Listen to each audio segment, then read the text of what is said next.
Hello everyone, and thank you all for joining this webinar today concerning the methodological challenges in the trial within cohort study design with a focus to oncology. This webinar is organized by the Dutch Oncology Research Platfom, DORP, and my name is Rob Kessels. I'm the project coordinator of statistics from DORP, and I will be the host, the chair of this webinar today. I will kick off this webinar by briefly tell you something about DORP and what we do, and then I will briefly introduce the topic of today, the Twix design. And finally, I will walk you through the program of this afternoon. All right. So why DORP? DORP was founded as a collaboration between several tumor-focused research groups in the Netherlands to improve investigator-initiated clinical trial research in oncology. For example, to better deal with recent developments in clinical trial research. And some of these recent developments are listed on this slide. For example, there is an increased complexity of legalization and regulations for clinical trials. We further wish to stimulate the patient participation in scientific research. The environment of clinical trials, the environment of oncology research in the Netherlands is such that there are several research groups, and the increasing heterogeneity of tumor types will lead to more research groups and smaller availability of smaller patient groups, and there's a need for innovative trial designs. We're going to discuss today one of such an innovative trial design, the trial within cohorts design, for example, and we also make a comparison to other trial designs often applied in oncology nowadays. There are financing issues that need to be dealt with today. For example, what kind of your trial, what kind of treatment will be covered by insurances and what not. And there is a bunch of knowledge and experience within all these research groups, and we wish to combine this knowledge to make clear documents which can be available to all investigators planning to start a trial. DORP. These are the consortium partners, the parties that founded DORP. There's the colorectal cancer group, the breast cancer group, and the hematology cancer group. Together with the clinical trial service unit of the Antonie van Leeuwenhoek Hospital in Amsterdam and the IKNL in the Netherlands. They formed a mission together, and I briefly stated it in the previous slide already, that they want to improve, we want to improve as DORP, the clinical oncology research by realization of more studies to be performed in less time. So we will accomplish this by strengthening the current organization of how clinical trials are operated in the Netherlands by, for example, facilitating more collaboration between several parties. How does this work? How can DORP help you? For example, well, not for example, this is how we do it. DORP facilitates and offers supports to researchers preparing for a study on 4 pillars: project management, monitoring, statistics, and patient participation. If a researcher has a question or an issue when preparing for study on one of these pillars, they can go to the website and ask for support on one or more of these pillars. That's possible. For example, for project management, we have developed a clinical trial roadmap that guides researchers step by step through all necessary steps that need to be taken when conducting and when starting up a clinical trial. We also bring people into contact with other data centers or academic experts in the Netherlands to facilitate more collaboration. For example, in some hospitals, investigators do not have clear access to a data center or to other experts such as statisticians, so we wish to fill that gap by bringing them into contact.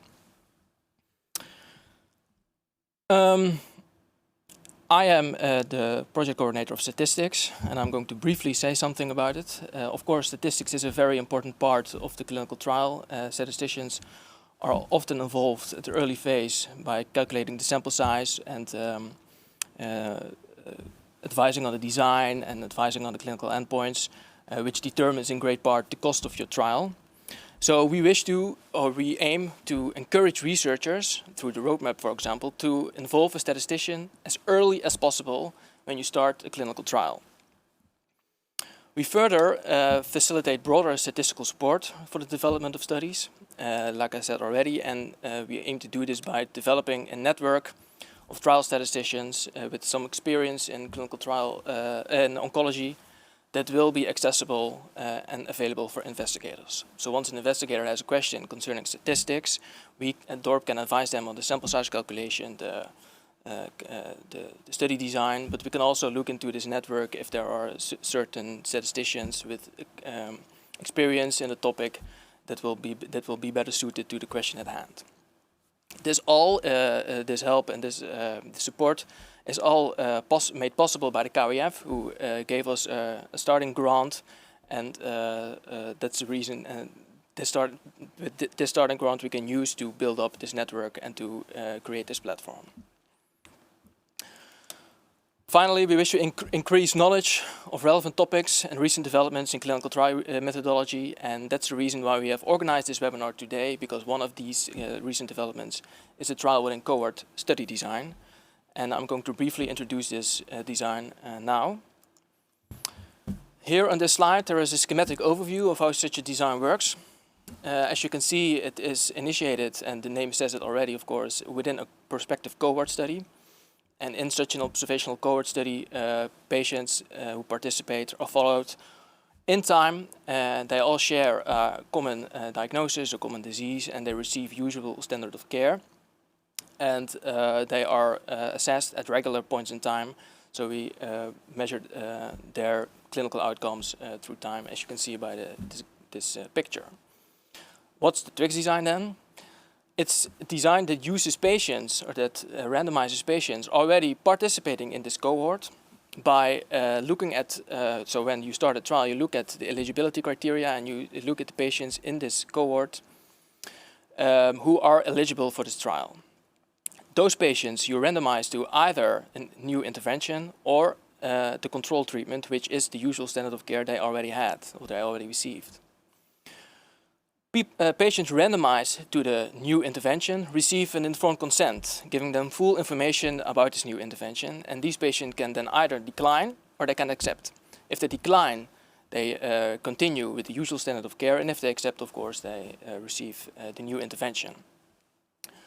The control patients, the patients randomized to staying on this usual care, do not receive any further information on this new intervention.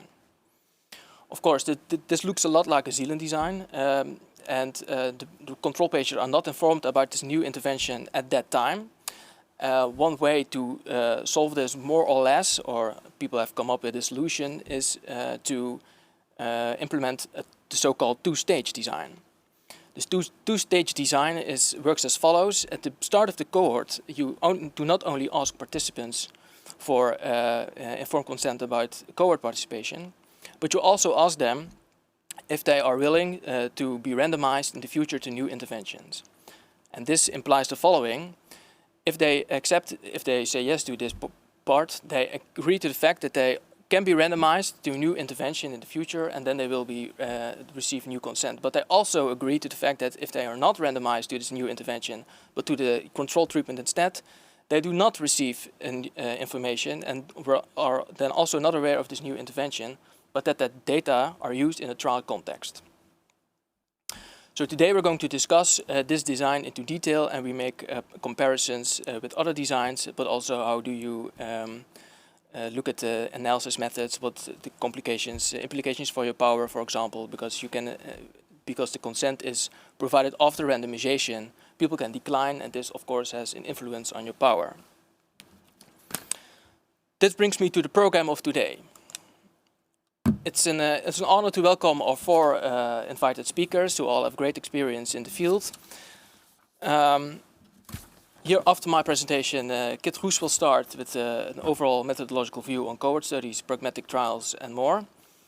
And then Annemai from the University Medical Center Utrecht will tell you about a detailed example of a TWIX in the exercise oncology setting. Then Jan Bogaerts will bring the TWIX design to the oncology field and make a comparison to clinical trials usually adapted in the oncology. And finally, we will end this webinar with Tjeerd van Staa from the University of Manchester, who going to say something about the analysis methods of text designs, power issues, and bias of your treatment effects. Each session will take max 40 minutes. This includes the presentation and the Q&A. Any questions you have during the presentation, you can just ask using the chat function in this webinar environment.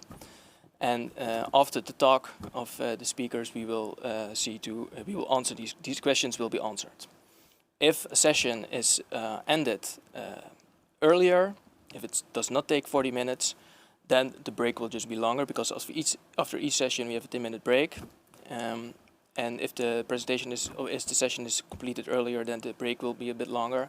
So we will start each new session on the time given in this slide. And you can see the program also in the webinar environment. Thank you all. I hope you have an informative afternoon today. And I will give the floor now to Kit Roes. Oh, I forgot to say that if you if you want to if you need new information about DORP, or you want to apply for help or support, you can go to the website, and everything will speak for itself. Then I will now give the floor to Kit Roes. Thank you very much, Rob, and also for the opportunity to speak here. I would have actually loved to see you in one room, and I think over here we're quite privileged, because we are physically together with at least 3 of the speakers, but I'm quite aware that all of you are behind the screen somewhere enjoying this webinar. I was asked to kind of give a methodological overview. As you will experience, I'm aiming to kind of play also the role of the devil's advocate, in the sense of we are exploring new designs, and I would very much like to discuss with you why would we do that. So what are these designs intended to solve in terms of clinical research and establishing effects of new therapies, whether they are drug therapies or any other form of intervention to improve patient care. So let's start with that question. Why do we need new designs? And do we need new designs? I think probably, as you are all in the news, you've seen the news of this week of the results of a randomized clinical trial for COVID-19, the recovery trial. In essence, a randomized controlled trial pretty much along the lines that we are well acquainted with, possibly with one key exception. Within the same trial, multiple treatments are being investigated versus control for COVID-19 patients. And I think you've all seen the convincing results of a first part of that trial over this week, where dexamethasone was clearly proven to be beneficial for the treatment of COVID patients. If you look at the trial somewhat more closely, the main outcomes are clearly clinical and can be easily established as part of routine care. It's either death, discharge, need for ventilation, or the need for renal replacement therapy. Another key feature of this trial is the simplicity of the procedures, driven partly by the enormous pressure of the COVID-19 patients on patients' care, but also as an approach to clinical trials. So to facilitate this trial, all procedures were streamlined in terms of informed consent to simple data entry and minimal additional procedures. But still, in terms of design, a very classical design with very clear results as a consequence. Similarly, not too long ago, a group of famous clinical trial researchers made a very strong position for randomized evidence, and particularly of the randomized clinical trial, as opposed to what we see increasingly real-world evidence. And I think the title actually speaks for itself where they position the randomized clinical trial. I think there are 2 key points that are also quite relevant if we look ahead and we see design innovations like the trials within cohort studies.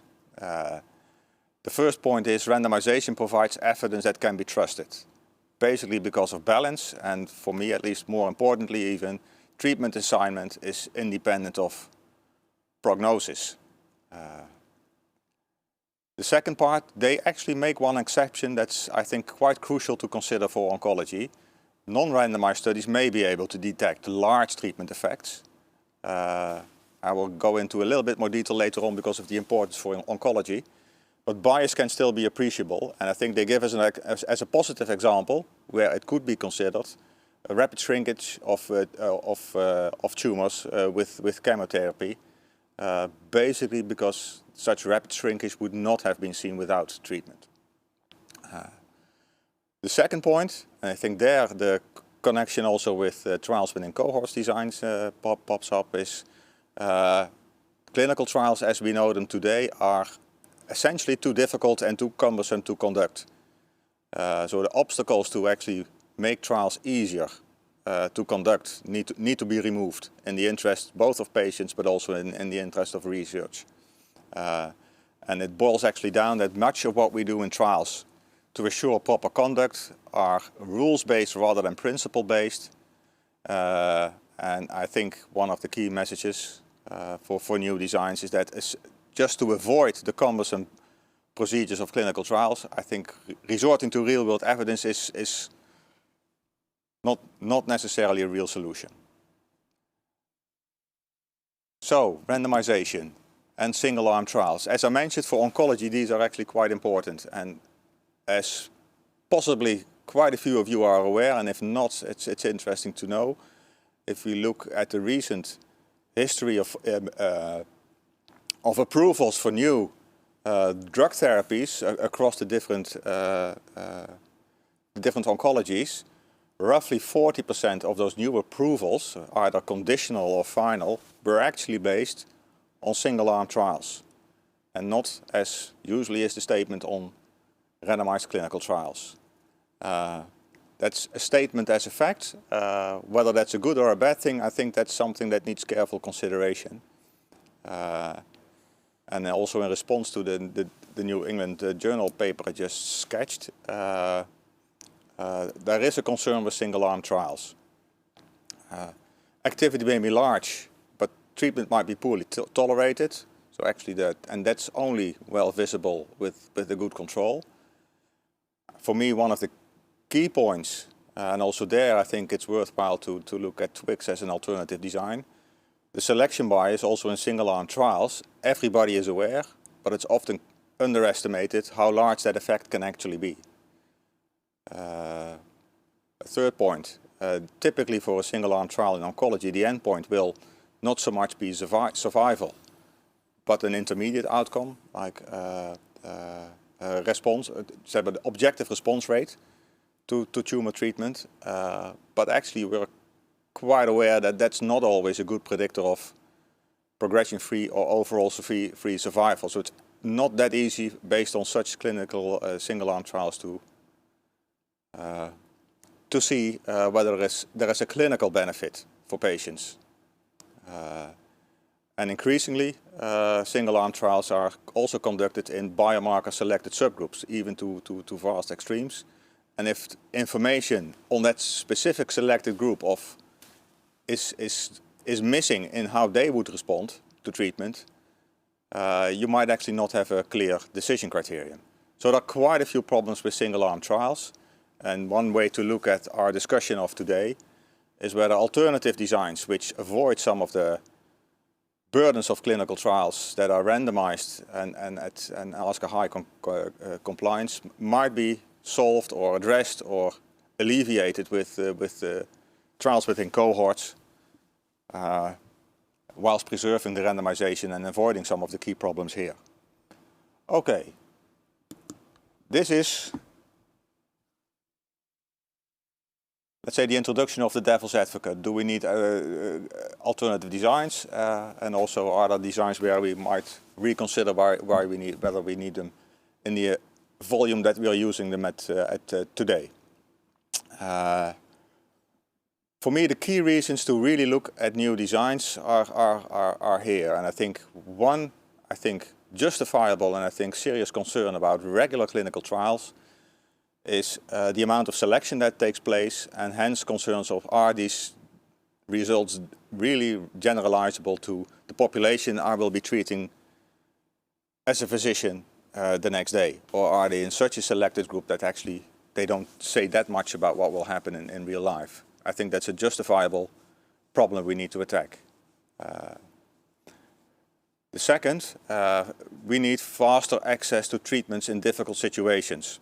And I think one of the examples that I'm also quite sure that the audience is aware of is the DORP study, where for a range of treatments and a much larger range of cancer patients, which actually, let's say, are third line, no treatment options available anymore. There is a design which actually covers, in my view, at the same time investigating on a rational, molecular biology-based principle whether existing treatments would work, and at the same time you are offering patients indeed a treatment where actually all options that are available and approved for that particular group of patients have run out. So I think trying to address those situations with classical, lots of randomized clinical trials is not a solution. So I think the faster access to new treatments in difficult situations is a key reason to look at different designs. Reducing the operational complexity. It's too complicated to run trials. I think and we should be able to do a better job there. So also there I think alternative designs can play an important role. And operational complexity range from making visits easier, closer to routine care, easing data collection, but also all the regulatory, environmental procedures that you need to go through before you can even enter your first patients. More of a methodological challenge. There is, and it's actually luckily, there are many treatments in development, and they can be either of pharmacological nature, but also other interventions to improve treatment care. And we definitely need means to be able to evaluate multiple treatments without having to do an impossible amount of different clinical trials. So also that's a reason to really look at different designs. And the final reason, at least that I'm learning over the last months, if you look at the corona crisis, it impacts everything, but one of the things it impacts is that roughly the 4,000 trials that are running across Europe today are all impacted. Either they are stopped fully or temporarily, visits are being missed, which has a huge impact on actually being able to deliver the evidence. So also there, if we look at that situation, if we would be able to do trials much more integrated with routine care rather than as a separate standalone operation, I'm convinced that the impact of a pandemic like COVID-19 would have been smaller, because the routine care, certainly for cancer patients, is much more likely to remain and be still executed even in such an extreme situation.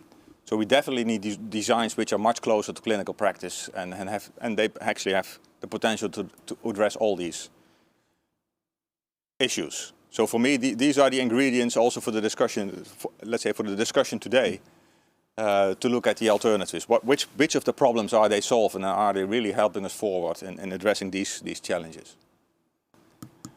I do want to make the point on generalization. It's a very simple point, and it's actually that randomization is not the problem. Why studies are not generalizable. It's indeed the procedures and let's say the self-selection we are doing.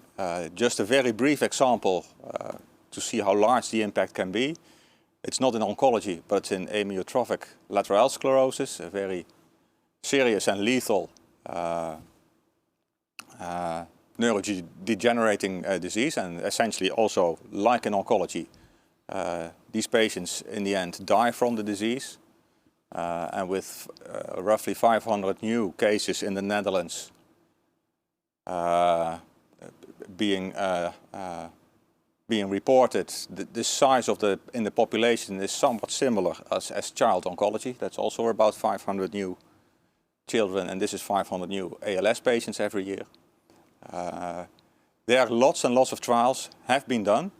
And from the UMC Utrecht, on top of those trials, almost all patients in the Netherlands are seen in Utrecht. So there is an incidence cohort. So that's the value of cohorts. We actually have information of pretty much all of the patients in the Netherlands over a very long period of time.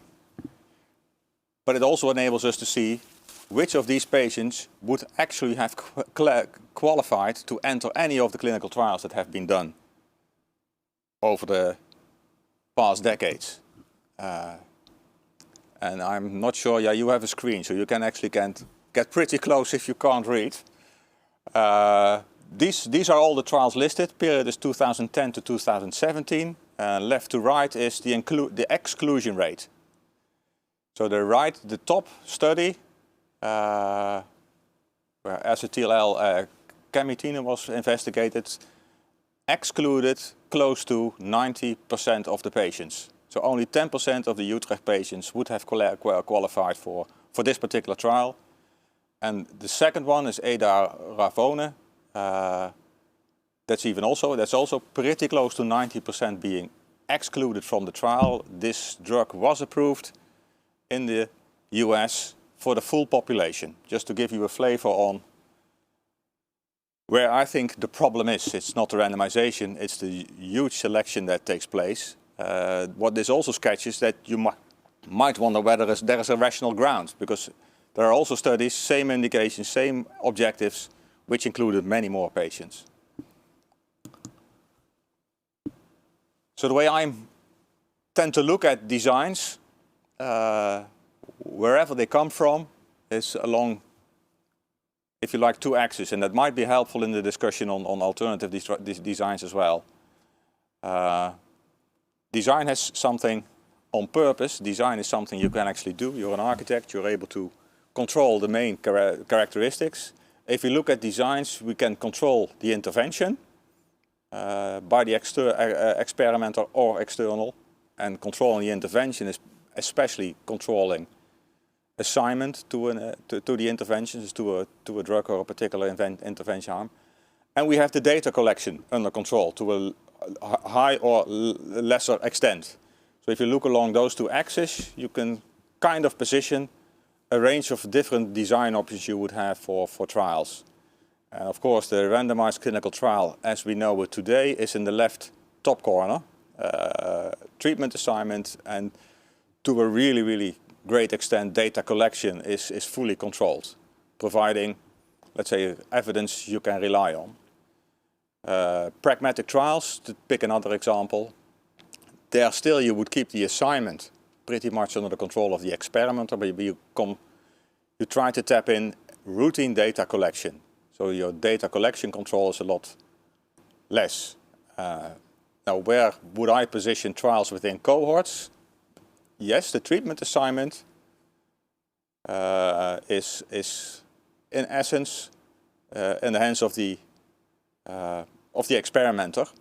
Data collection, I think, because you actually conduct a trial within a cohort, is another, I think, design feature that's really attractive.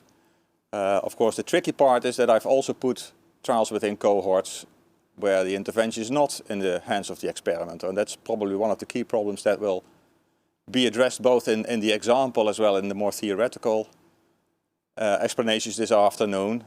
Patients can still decide not to accept an intervention, and as you can imagine, for a trial where that can happen after the randomization decision, that's potentially a huge factor that can influence the evidence. So I think in terms of discussions on design, I think at least in my mind, it's usually helpful to look at trials along axes like this and to see how reliable the evidence can be. So, my suggestion for our discussions today are the designs, tweaks, and I think we will see a couple of other proposals as well. Are they fit for purpose? So do they deliver evidence that we can trust? And actually, do they deliver, because I think that's one of the main drivers on making trials easier. Do they actually remove the obstacles to perform good clinical research? I think another interesting point to address is for which treatments and which phase of decision making are we actually looking at those designs? Are they early on to select promising interventions and do a large classical trial after that, or are they actually also meant to change clinical practice quite shortly after the results become available? And last but not least, do we actually understand these designs? And I know when we wrote the first paper, and they were not called trials within cohorts, but cohort multiple randomized clinical trials at that time, at least I didn't understand them fully, to be totally honest, and I'm afraid that's still the case. So also for me the rest of the afternoon will be interesting.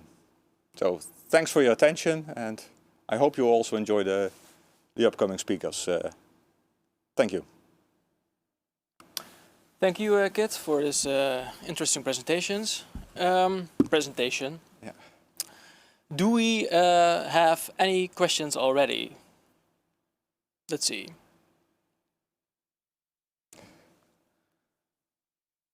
Oh, Pauline. This is a question we cannot solve. It's, I lost the stream. Is that with everyone? So I cannot I cannot help that solve that. But I saw an earlier question before. Yes. Kit. I'm not sure whether everybody can see the question, so I'm just going to quickly repeat it. So what do you think of the use of propensity score matched historical controls from real world data for single arm trials? My answer is twofold. But the overall impressions, I'm not necessarily too happy about them. Of the methods I know to correct, let's say, in observational data for potentially unbalance in the population, I think propensity scores is not among the worst ones. I think they often get the best possible results. However, let's say the place in single arm trials, I usually start with the question, why are you exactly doing a single arm trial? Why is it indeed completely impossible to have a concurrent and preferably a randomized control there? And the reason for that is that a propensity score and any other analytical method can only be applied to the data that you observed and decided to record, both real world as well as in the single arm trial. And the key problem of selection is much more subtle than that. So I think so you might still miss and be open to selection bias that simply by design propensity scores can't solve. So among the methods, it's probably not the worst one, but I really would need to be convinced why there can't be a concurrent control, and I'm not 100% sure that I would primarily look at the propensity score match result, or whether I would prefer to look at the single arm trial as an independent experiment. Okay, thank you. Any further questions? Why we do this in English? That's a good question, because we have some foreign visitors as well, so that's the reason why we do this webinar today in English and not in Dutch. I hope that this will satisfy your question. So, any other questions?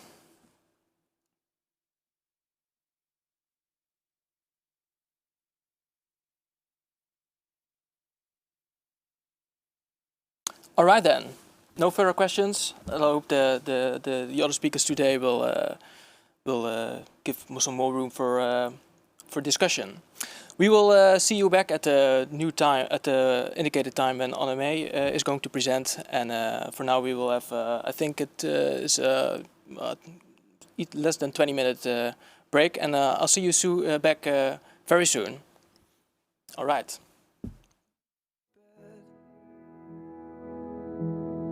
You're not here,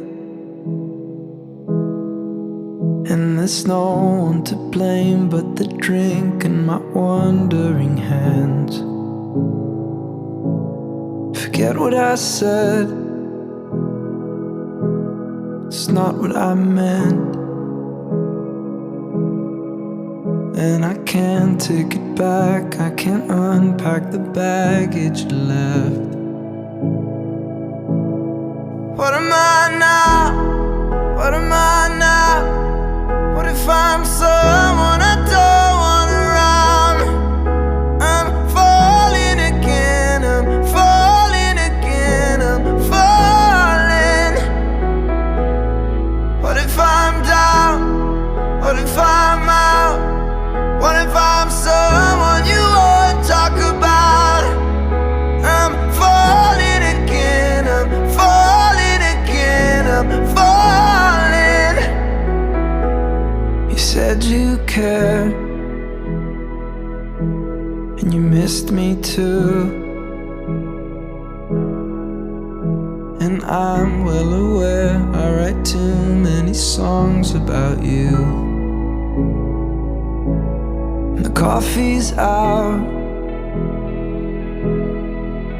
at the Beachwood Cafe, and it kills me 'cause I know we've run out of things we can say. What am I now? What am I now? What if I'm someone I don't want around? I'm falling again, I'm falling again, I'm falling.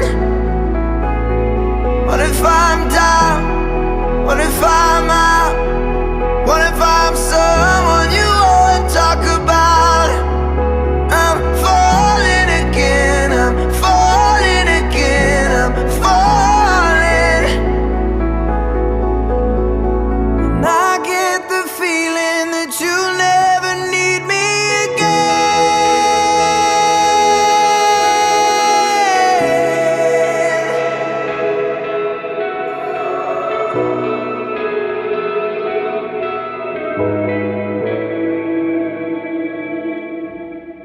What am I now? What am I now? What if you're someone I just want around? I'm falling again, I'm falling again, I'm falling. What if I'm down? What if I'm out? What if I'm someone you won't talk about? I'm falling again, I'm falling again, I'm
as we say our long goodbye.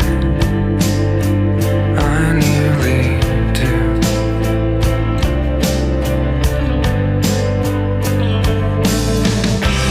Light up,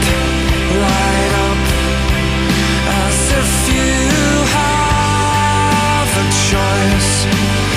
Even if you cannot hear my voice, I'll be right beside you, dear.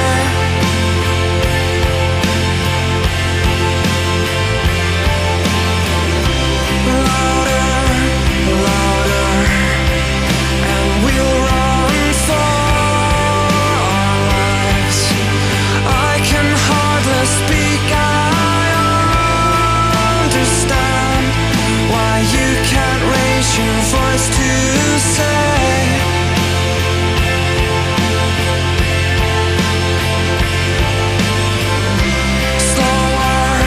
Slower, we don't have time for that. All I want's to find an easier way to get out of our little heads.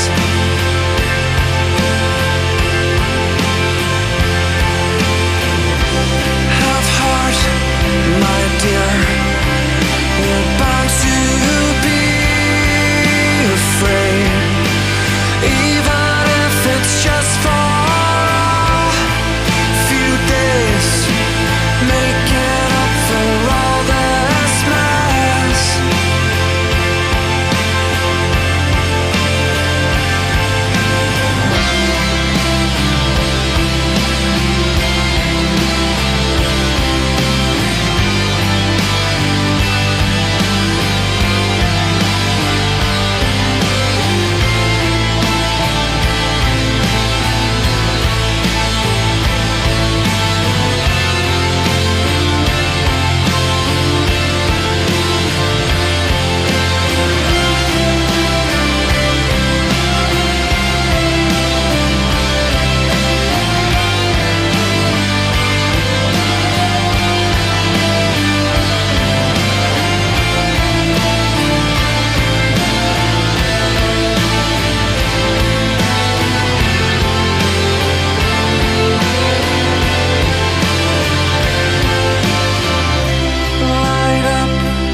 Light up, as if you have a choice.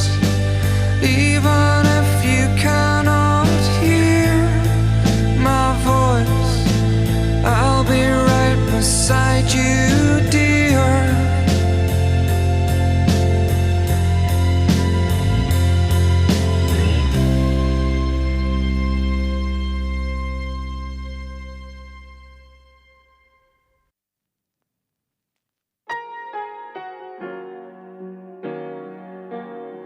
Yeah.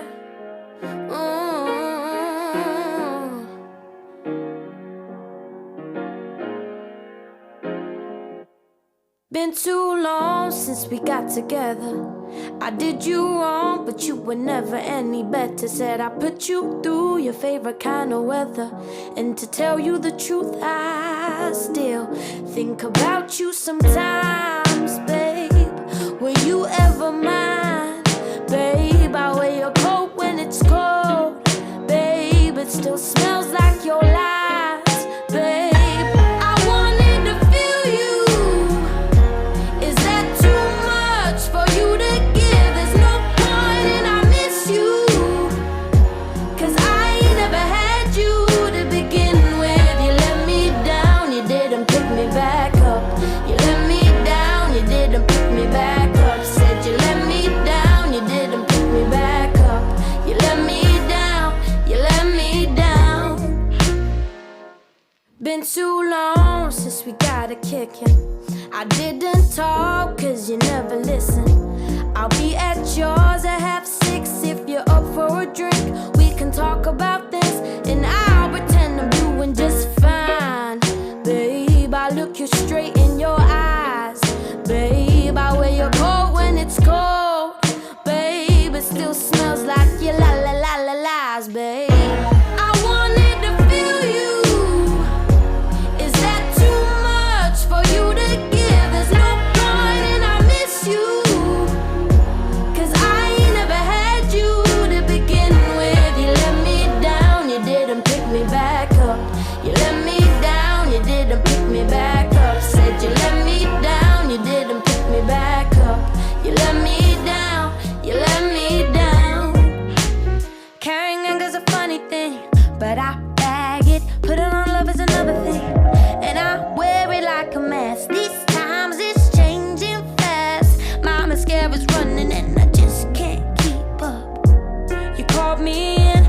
you pushed me out. You picked me up, you didn't let me back down. But fuck it, baby, I swear I'll be frontin'. I got a lot, I got nothing. I could be queen, but you crushing my crown and you're running me round and you're letting me down like I wanted to feel you. Is that too much for you to give? There's no point and I miss you. Cause I ain't never had you to begin with. You let me down, you didn't pick me back up. You let me down, you didn't pick me back up. Said you let me down, you didn't pick me back up. You let me down.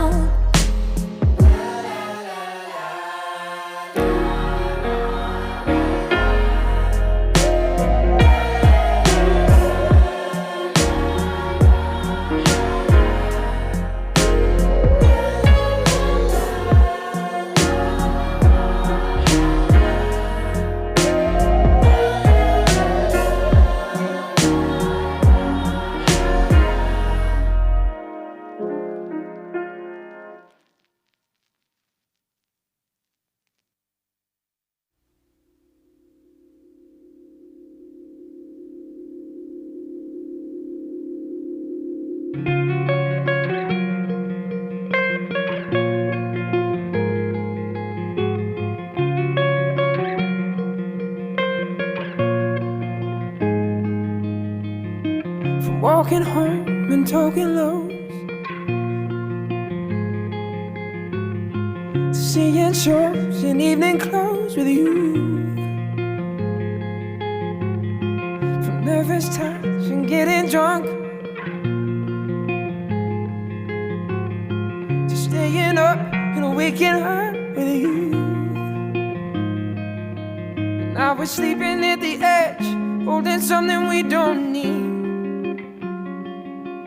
This delusion in our heads is gonna bring us to our knees. So come on, let it go. Just let it be. Why don't you be you? And I'll be me. Everything that's broke, leave it to the breeze. Why don't you be you? And I'll be me. And I'll be me.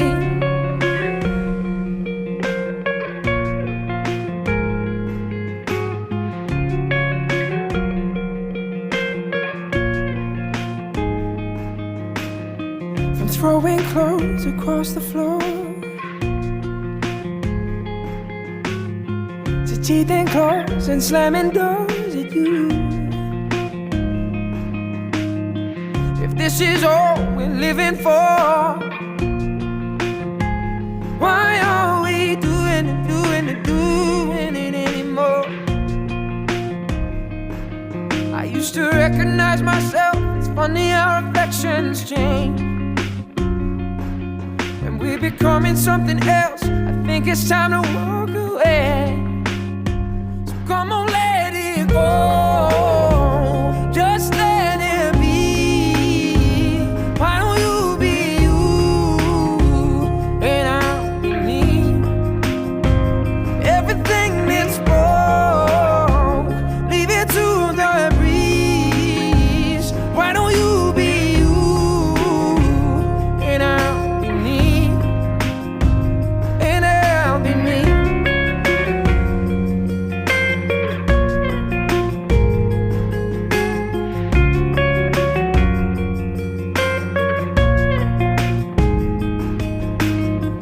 Trying to fit your hand inside of mine when we know it just don't belong. There's no force on earth could make it feel right.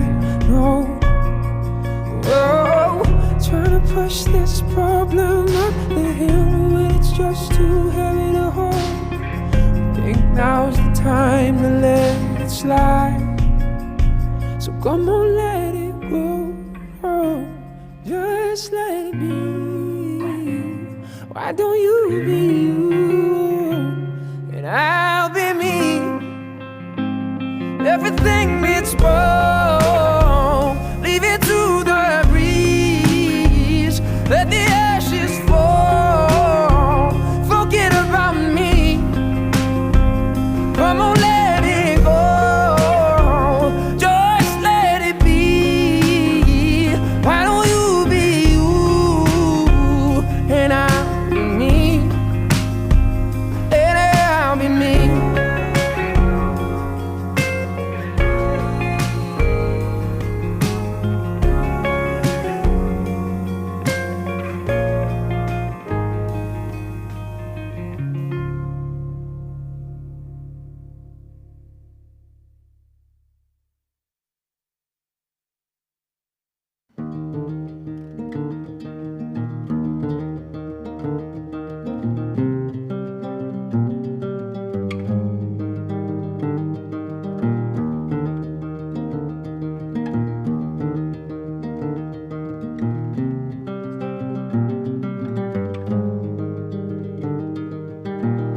One night to be confused, one night to speed up truth. We had a promise made, 4 hands and then away, both under influence. We had divine sense to know what to say. Mind is a razor blade to call for hands of above, to lean on. Would it be good enough for me now?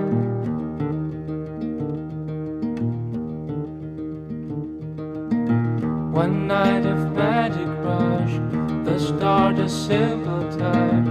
One night to push and scream, and then relief. 10 days of perfect tunes, the colors red and blue. We had a promise made, we were in love. To call for hands of above, to lean on. Would it be good enough for me now? To call for hands of above, to lean on. Would it be good enough? And you knew the hand of the devil, and you kept us awake with false teeth, sharing different heartbeats in one life.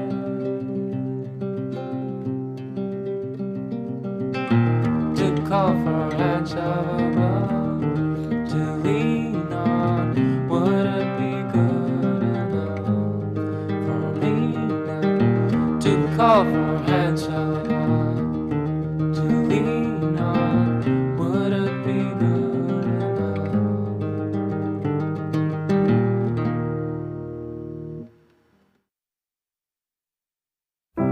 Wanna lie to you, say I'm doing so well. Show you photos to prove that I've been doing so well.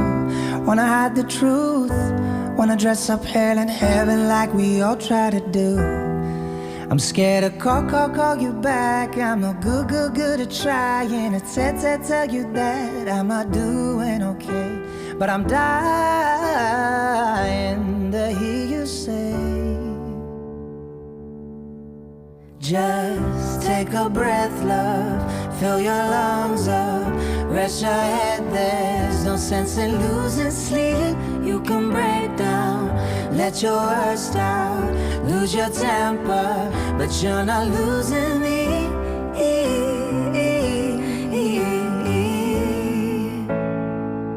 You're not losing me.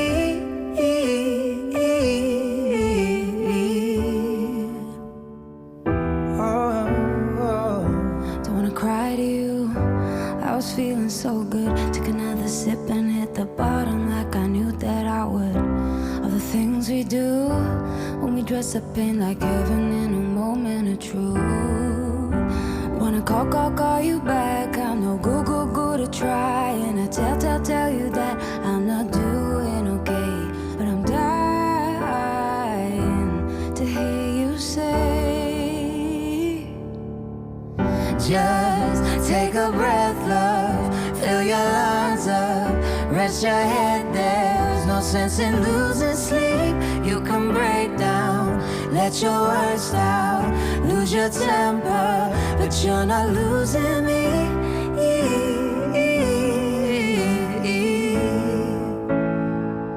You're not losing me.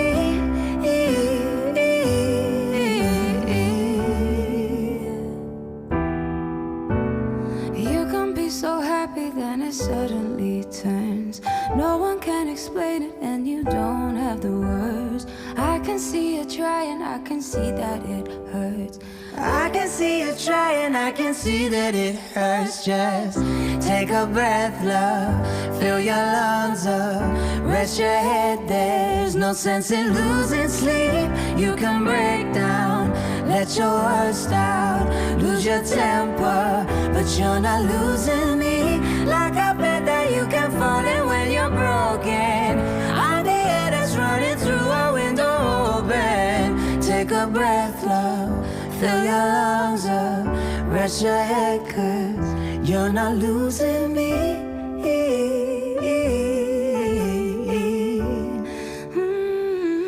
You're not losing me.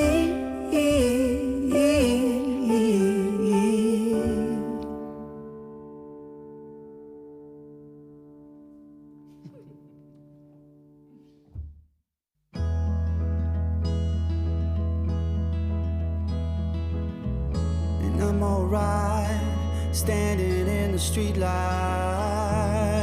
here. Is this meant for me? But my time on the outside is over. And we don't know how you're spending all of your days, knowing that love isn't here. You see the pictures, but you don't know their names, 'cause love isn't here. And I can't do this by myself. All of these problems, they're all in your head. And I can't be somebody else. You took something perfect and painted it red.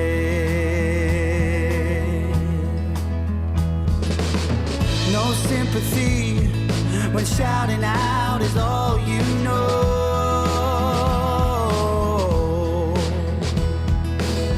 Behind your lies, I can see the secrets you don't show. But we don't know how you're spending all of your days, knowing the love isn't here. You see the pictures, but you don't know their names, 'cause love isn't here. I can't do this by myself. All of these problems, they're all in your head. And I can't be somebody else. You took something perfect and painted it red. Red. You took something perfect and painted it red.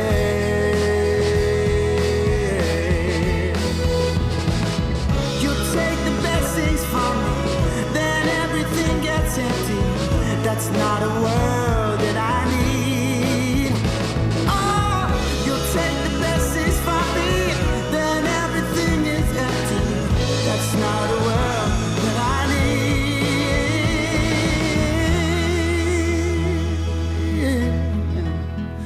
Love. And I can't do this by myself. All of these problems, they're all in your head. And I can't be somebody else. You took something perfect and painted it red. Red. You took something perfect and painted it red. Red. You took something perfect and painted it red.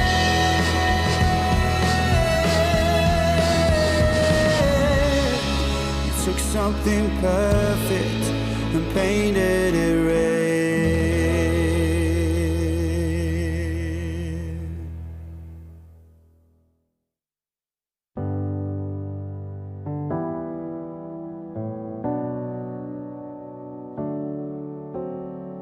It's like the t-shirt that I'm never gonna wear again, but I can't throw away. And I can't stand the thought of not talking to you one day, forgetting our old ways.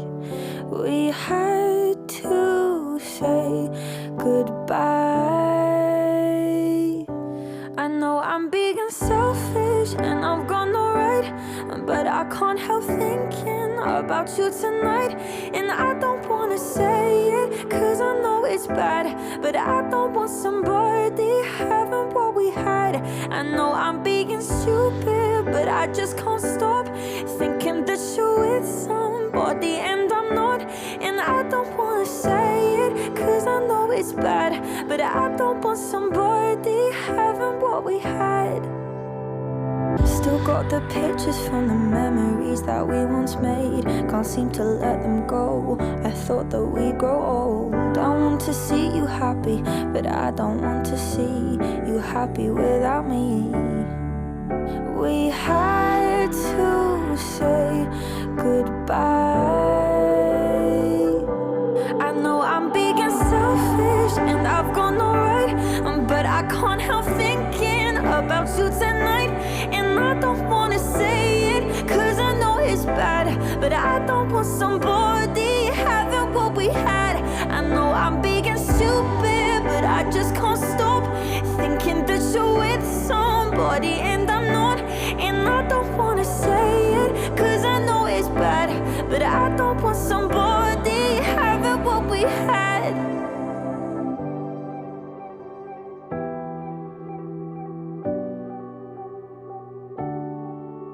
We had to say goodbye. I know I'm being selfish and I've gone alright, but I can't help thinking about you tonight. And I don't wanna say it, cause I know it's bad, but I don't want somebody having what we had. I know I'm big and stupid, but I just can't stop thinking that you're with somebody and I'm not. And I don't wanna say it, cause I know it's bad, but I don't want somebody having what we had. Welcome back all to this webinar of concerning the methodological challenges in the trial within cohort study design. We will continue this webinar by the presentation of Anne May, epidemiologist of the University Medical Center in Utrecht, who will tell us something about an application of a TWIX design in the exercise oncology field. Before we continue with Anna, I would like to say that we received an additional question considering after Kit's talk in the previous session concerning the percentage of which percentage of refusers in experimental arm would we consider breaking the trial. But I think this better fits the last presentation of today, where Tjeerd will tell us something about the influence on the power and the bias of the treatment effect under certain conditions of non-compliance. There is a short 30-second delay between the time a question is asked and the time we see it on the screen here. So be aware of that, and we will keep that in mind during the remainder of this afternoon. Questions can be posed during the talk. So once a question pops up, you just chat it, and we will see it after the presentation, and then we will answer them one by one. So I will now give the floor to Anna. So thank you, Rob, and thank you for the invitation. I'm very happy to present a TWIX we performed in the past years, and it's a TWIX in oncology, but to be more specific, it's a TWIX in exercise oncology. So we studied the effect of an exercise intervention in patients with breast cancer. In the past, I have already performed several large conventional RCTs investigating exercise interventions, and in these RCTs I encountered several problems, and that were all caused by the fact that we cannot blind the exercise intervention, so patients know what they do not get when randomized to control. And by that we saw large percentages of contamination, so meaning that patients in the control group also start an exercise program. We saw dropout shortly after randomization, that patients were disappointed that they were randomized to the control group and by that dropped out of the trial. And lastly, also accrual was quite difficult in these trials because patients did not like the fact that they had the chance to get don't get the exercise intervention. So all these problems brought me to the fact that I thought, let's try whether a Twix can help in overcome these challenges. And that was the reason that we designed the Umbrella Fit trial. The aims of the Umbrella Fit trial were, of course, studying the effectiveness of a 12-week intervention on quality of life and fatigue in inactive breast cancer patients. But more importantly, our aim was that we wanted to test the applicability of this design in the field of exercise oncology. So here I will shortly explain the Twix design, how we applied it in Umbrella Fit. In the UMC Utrecht, we do have the Umbrella cohort. That is a cohort started at intake for radiotherapy. All patients who come to this department are asked whether they want to participate in the Umbrella cohort. And this means that they provide consent, that we follow up their medical information, and also we ask them to regularly fill in patient-reported outcomes. And you can see on the slide the intervals between all these questionnaires. As a second question, we also ask these patients whether they whether they provide consent for being randomized to an intervention in the future and to not being informed about the intervention when randomized to control. So when we started the Umbrella Fit trial, we defined the subpopulation in the Umbrella cohort that met the inclusion criteria of the Fit trial. So these were breast cancer patients who were inactive, so had low levels of physical activity, and who completed a questionnaire either at 12 or at 18 months follow-up, and that means that they all have completed their primary treatment for breast cancer. From this subpopulation, we randomized patients to the exercise group and patients to the control group. And also only the exercise group was informed, and now the difference to a conventional RCT was that we asked them the question, we offer you an exercise program, and do you want it? And normally the question is that we ask patients that there is an exercise intervention, that we think that it might be beneficial, and if they have time and are motivated to participate, but then we tell them that if you decide to participate, you will have this chance of 50% to be randomized to the control group. And this makes the decision much more difficult, as only being asked that you can accept an offer to get an intervention. So we think that this question resembles more how it should be done in clinical practice. And our control group was not informed, and we used, as you can see below in the figure, we used the Umbrella cohort follow-up measurements as our outcome measures. So how did it go in our trial? We had 260 patients eligible for the trial, and we randomized 130 to the exercise group and 130 to the control group. Of the 130 patients randomized to the exercise group, 52 accepted the offer. Reasons for non-acceptance were, for example, that patients had no time for the exercise intervention.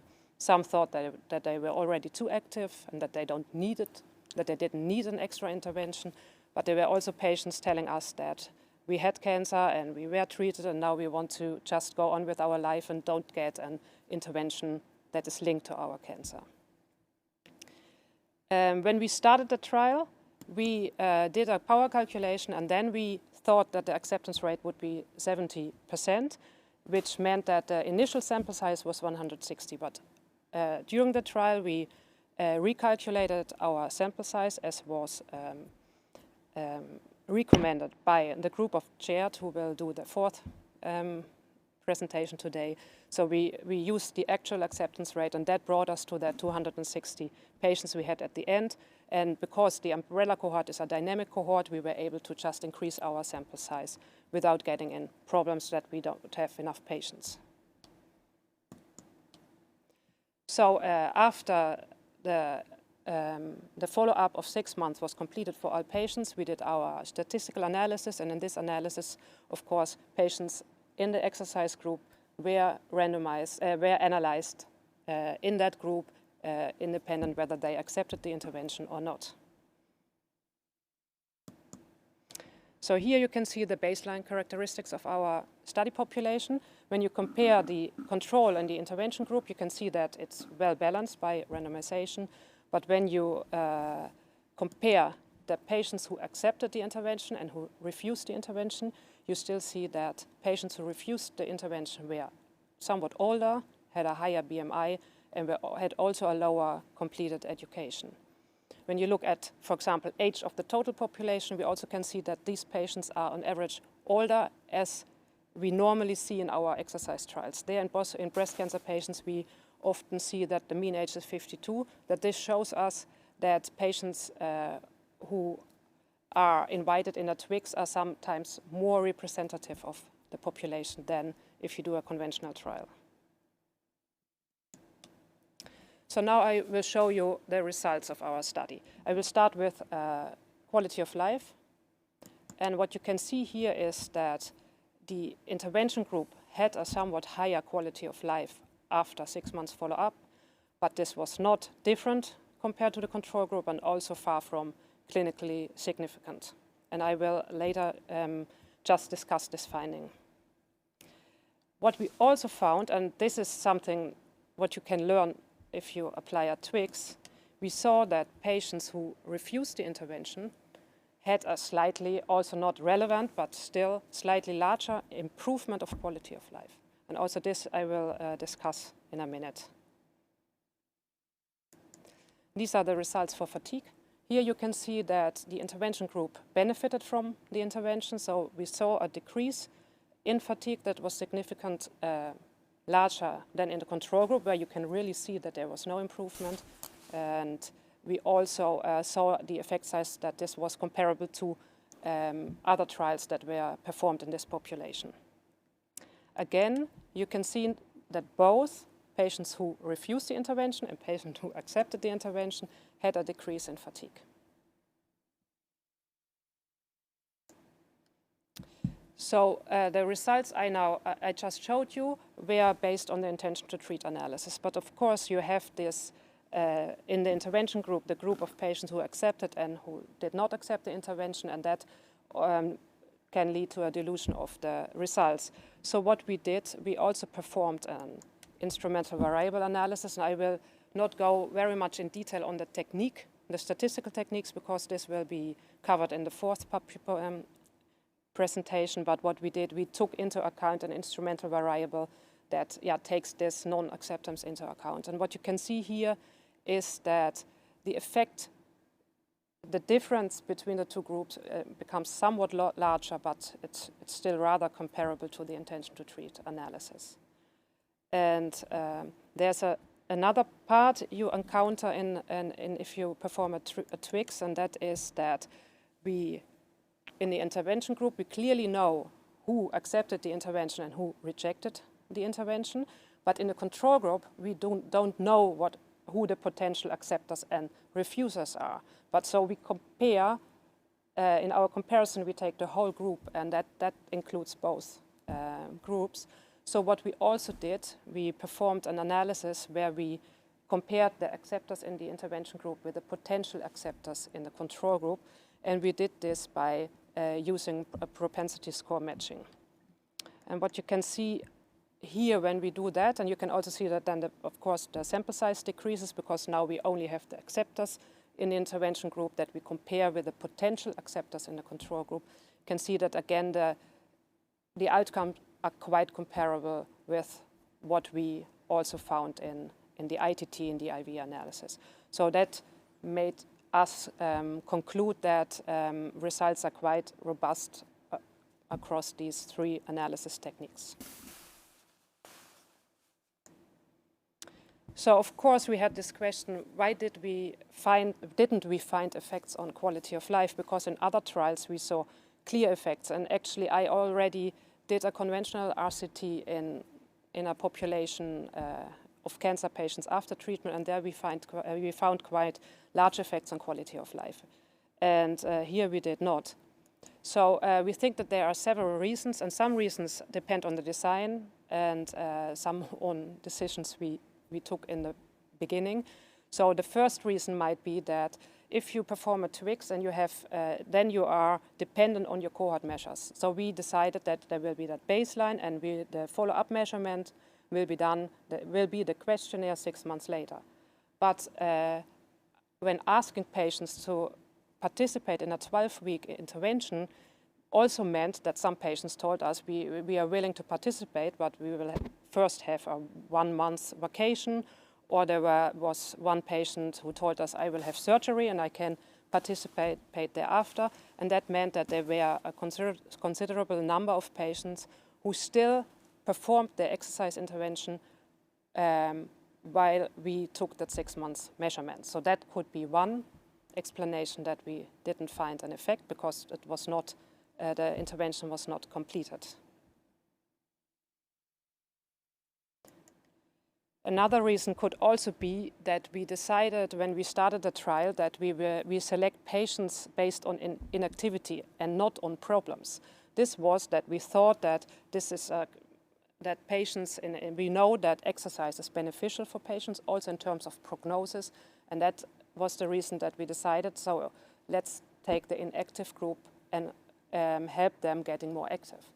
But then, as you can see in this table, when we, in the OncoRef study, that was the study I performed earlier, we really selected patients on problems, and there at baseline quality of life was much lower as in the Umbrella Fit study. So then it might well be that there was not much room for improvement in Umbrella Fit. This is also shown by this figure. The black bar is the reference value for quality of life in the female Dutch population. And as you can see, that patients who accepted the intervention already had the same quality of life as this reference population. You can also see that patients who refused the intervention had a somewhat lower quality of life, and that might be one of the explanations why this group still had still improved a bit larger than the other, than the acceptors. And also here, I show you results of all participants in the umbrella cohort, and this is also something you can do when you perform your trial within a cohort. You can use the information of the whole cohort, and what you can see here is that in general, on the whole population, which of course include a more diverse population than in our trial, but still you can see that in general patients have a decrease in quality of life, and then from 12 months onwards, a bit the moment that primary treatment is completed, you can see that quality of life goes back to the blue line, which is the Dutch reference population, and that's how that patients from that moment have comparable quality of life. But when we look on fatigue, then you can see, and I'm sorry that this slide is in Dutch, I now realize, but when you look at fatigue, so the lower figure, you can see that fatigue is still higher after 12 months. So here there's still room for improvement, and that might be an explanation why we found effects on fatigue, but not on quality of life. So to conclude, what are the advantages and the disadvantages for using a TWIX in exercise oncology? And I didn't mention yet that I think that this is especially designed for pragmatic trials, not for explanatory trials. So in this pragmatic exercise oncology trial, we saw that the advantage were that we had an easier patient recruitment, because these 260 patients were included in a shorter time period as in earlier trials where we did our conventional RCTs. And also we saw that one person was able to do all the recruitment, and normally we have a large team of people working on patient recruitment. So that was one advantage of the TWIX design. Furthermore, we think that this two-stage design better reflects clinical practice, because you now only have this question of do you want the intervention or not, and we encountered no contamination in our trial. But there are also disadvantages of the design, and these are that you are dependent on cohort data. That this means that your outcome, so the outcomes you can investigate, then you depend on the outcomes that are measured in the cohort. But also for eligibility screening, you depend on what is collected in the cohort. So sometimes we randomized patients, and then after calling them, we learned that there were some comorbidities we didn't know, for example. Also, you can have if you have a lower acceptance rate than expected, you might come in problems if you then need a larger sample size. In our case, this was not a problem because we had a dynamic cohort. But if you, for example, have a fixed cohort, then this might be a problem, and that really means that before you start a Twix, you need to have several scenarios for acceptance rate, and then you can decide whether it's feasible to do a Twix or not. And lastly, I think that the effect estimation is still a challenge. I now showed you 3 analysis techniques, but we are still a bit struggling what's now the best way to analyze such a Twix trial. And so I really look forward to also the 4th presentation to learn more, or to learn what Tjeerd is thinking about that. And so I would like to thank all my co-workers, and I would say that the floor is open for questions. Thank you very much, Anne, for this interesting presentation. Let's see if we already have some questions, and our first one pops already up. So feel free to answer this. Yes, this is actually a question of the 3rd presenter, Jan Bogaerts, and he said that the fact that I said our control group was not informed, that would be severely criticized in his organization. I think that this is a question we get quite regularly, and also in our hospital there was quite some discussion when we had the first Twix performed. And at the end, the IRB of the UMC Utrecht decided that that we can perform Twix and that we are allowed to not inform our control groups. But what we do is that after completing a Twix, we present the results on our website for the patients, and so that patients are informed of trials they might have been in, and that by that they can also reconsider their consent. Thank you. Any other questions? Yes, there is another question. So I'll give the camera goes back. If the control group is not aware of the new intervention, is there the danger of a placebo effect? So the placebo effect in the intervention group. I think that in trials where you cannot blind the intervention, you will always have a placebo effect, so that people who attend the intervention will just feel better, perhaps because they attend. Just to be specific for the situation of exercise oncology, what we then do sometimes to adjust for that, we provide the control group with another intervention, relaxation, for example. And even if we do that, then we saw that there was still effect of exercise, but I'm aware that this did not answer the question of in a Twix, because then the control group will never know that they are the control group. But I think that actually, from a clinical point of view, that a placebo effect can also add to effect. And so for me, it's okay. But I also say that this is in a pragmatic situation. If you really want to know the explanatory effect of your intervention, then I think that you need another design, where you also adjust for a placebo effect. Thank you. We have received another question. Yes, and I will read it. It's a long question. So one of the aims was to test if the Twix design worked. If I understand correctly, you did this by using multiple analysis methods. But have you considered to inform a random subset of the control group about the existence of the experimental group? I would think that would be the only way that you would be able to perform the analysis required to address this question.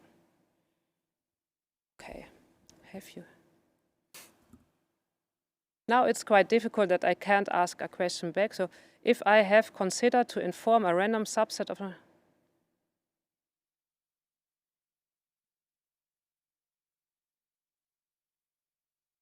So the question is, what can you, Erik, can you tell me more? So you mean that I inform the control group that there was this exercise intervention they were not getting?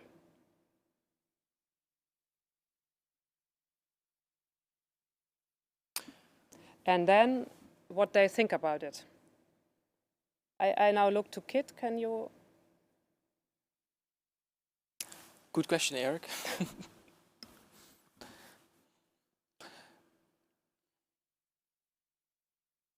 I think. Or is it?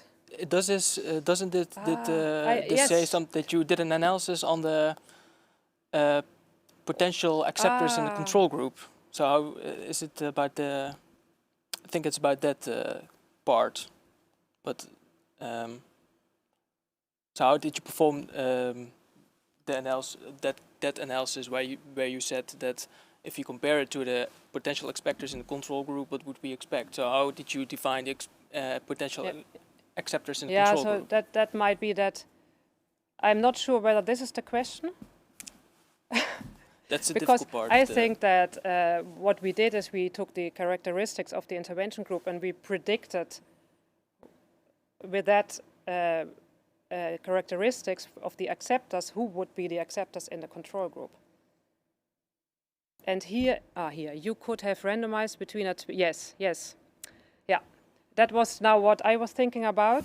That you could have randomized between a Twix and a RCT. So that is indeed yes, I like that question. So what I have, another possibility would have been to perform a Twix and a conventional RCT and randomize what patient go in the Twix and what go in the and what group of patients just do the conventional randomization and then compare what's happening.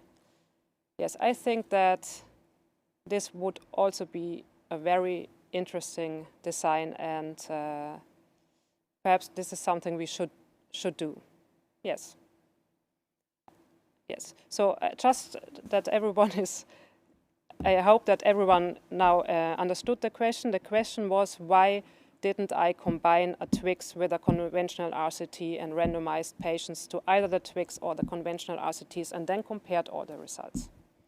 So, and I think that this is also a very good idea and should be done. Good. Next question. I hope that answers your question. The next question concerning the ethical aspects. So are the patients truly aware that they are consenting with RCTs and that they might silently be included in a control group?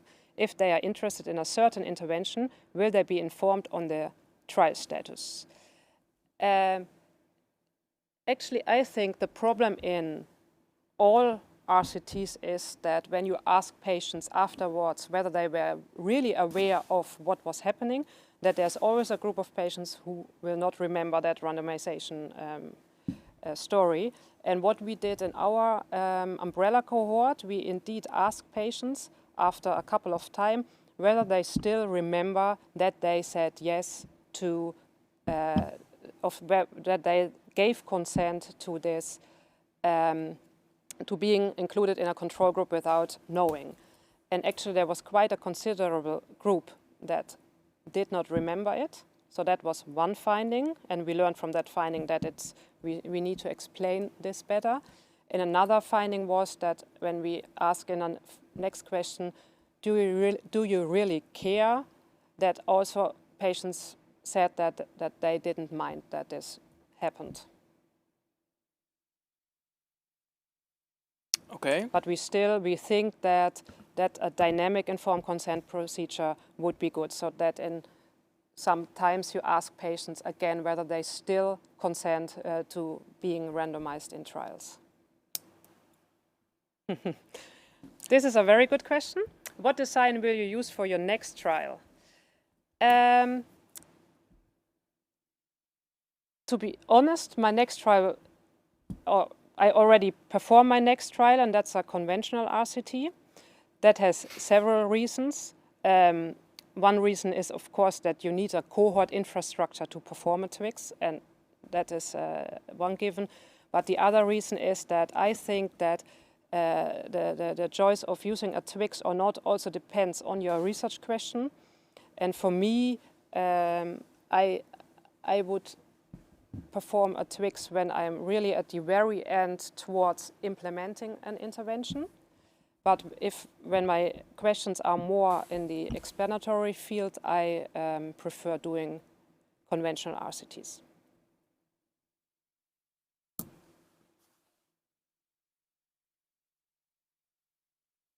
Yes, the next question is also a very good question. If you are in a control group of study 1, are you still eligible to be randomized in the next concurrent study? And that actually refers to the name Kit of this design. Kit already mentioned the cohort multiple randomized controlled trial design, that you can be randomized in multiple trials.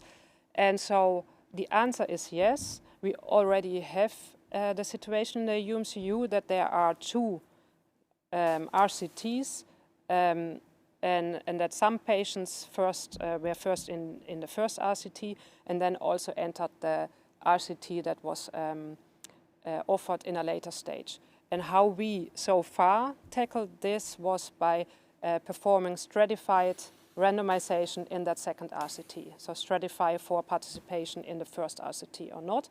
But I think that this is still a field for methodological research because we not yet know the definitive answer how to handle this multiple study problem. And a more practical answer to this question I also sometimes give is that also in real world we have that situation that patients are in several RCTs and then we even do not know it. So in this situation we know in what trials patients participate, and that helps us in our analysis.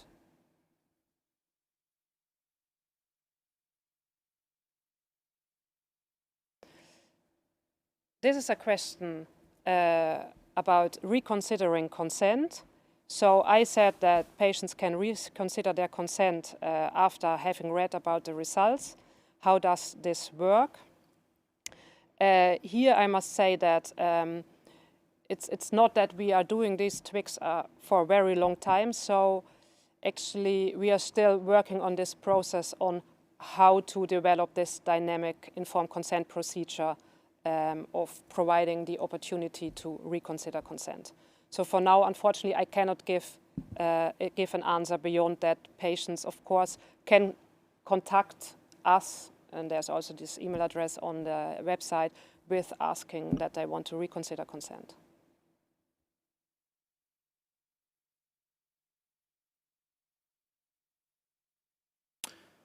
Thank you. Were there any further questions asked? If not, then we will close this session and continue soon in about 20 minutes with the next session given by Jan Bogaerts, who is not physically here, but who will present from his work address in Belgium. So, thank you all for attending this session, and I hope I see you back at 14:25, which is, like I said, within 20 minutes, I think. I have no clock here, so... oh, there's a clock. Yes, 20 minutes. Thank you all.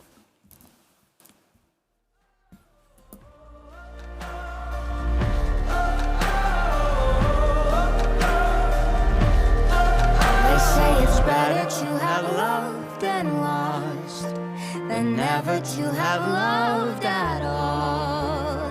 That could be a load of shit, but I just need to tell you all. Some mistakes get made, that's alright, that's okay. You can think that you're in love when you're really just engaged. Some mistakes get made, that's alright, that's okay. In the end it's better for me, that's the moral of the story. Some mistakes get made, that's alright, that's okay. You can think that you're in love when you're really at me. That's alright, that's okay. In the end, it's better for me. That's the moral of the story, babe.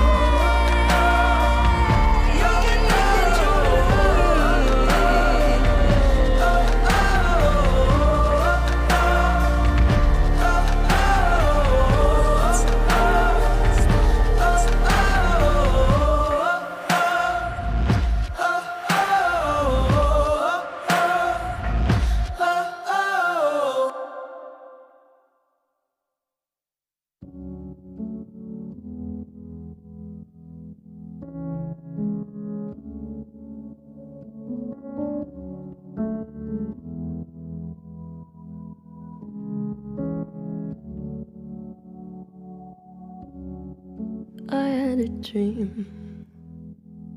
I got everything I wanted.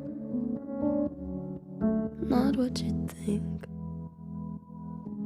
And if I'm being honest, it might have been a nightmare to anyone who might care. Thought I could fly, so I stepped off the golden. Nobody cried. Nobody even noticed. I saw them standing right there. Dat ik gewoon niet kan horen wat er gezegd wordt. Kinda thought they might care.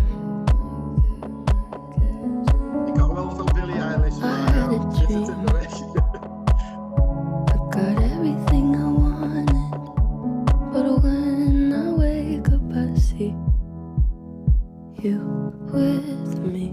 Sorry? And you say, as long as I'm here, no one can hurt you. Don't wanna lie here, but you can learn to. Ja. If I could change the way that you see yourself, Ja, oké. En ik heb gezien you dat wouldn't wonder why they don't deserve you. dus ik denk dat het wel zal lukken. I Dus tried telkens to ik de volgende scream, slide wil zien, dan zeg ik gewoon next slide. but my head was underwater. Oké. They called me weak, Dag Rob. like I'm not just somebody's daughter. It could have been a nightmare, but it felt like they probeer de were discussie right even op gang te there. brengen door zelf maar een vraag te stellen. Dus, And it feels like yesterday was a year ago, but I don't wanna let anybody know, 'cause everybody wants something from me now. Sneu dat er maar vragen kwamen. Dus ik dacht ik zal er zelf eens stellen, maar ik had er de hele tijd over zitten nadenken. Dus ik wist wel dat ik te laat was hoor, geen probleem.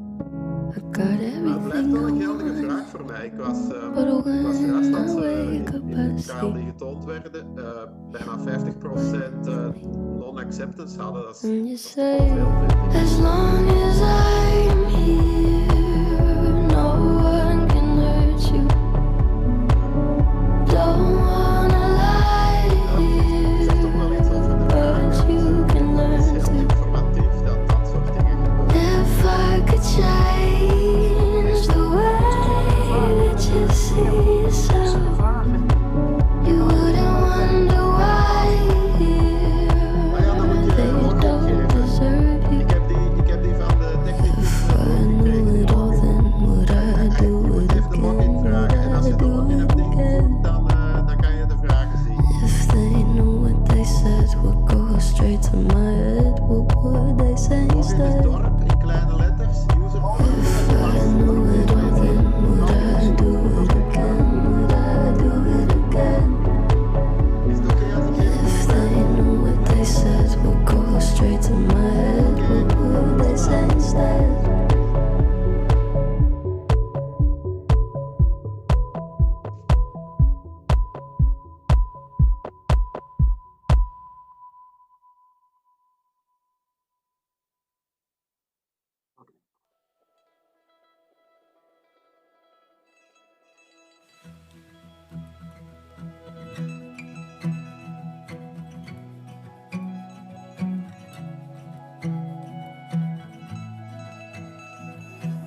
I was scared, I was unprepared. I was not aware you were caught in a bubble. You and I had a drunken fight on a Tuesday night downtown. Well, it cuts so deep when you try to speak, but the words don't come out right. You can lean on me when it's hard to breathe. You can call me anytime.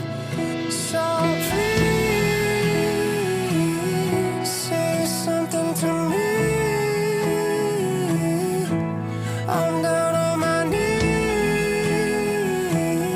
Say something to me. Say something. Say something to me.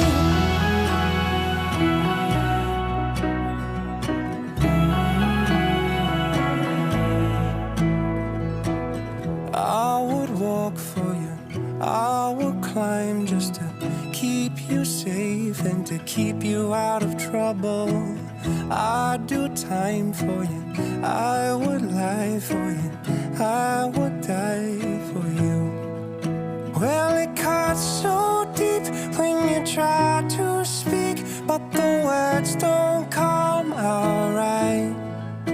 You can lean on me when it's hard to breathe. You can call me anytime.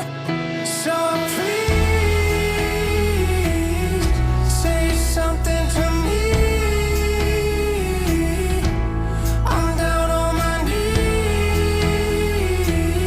Say something to me. Say something. Say something to me.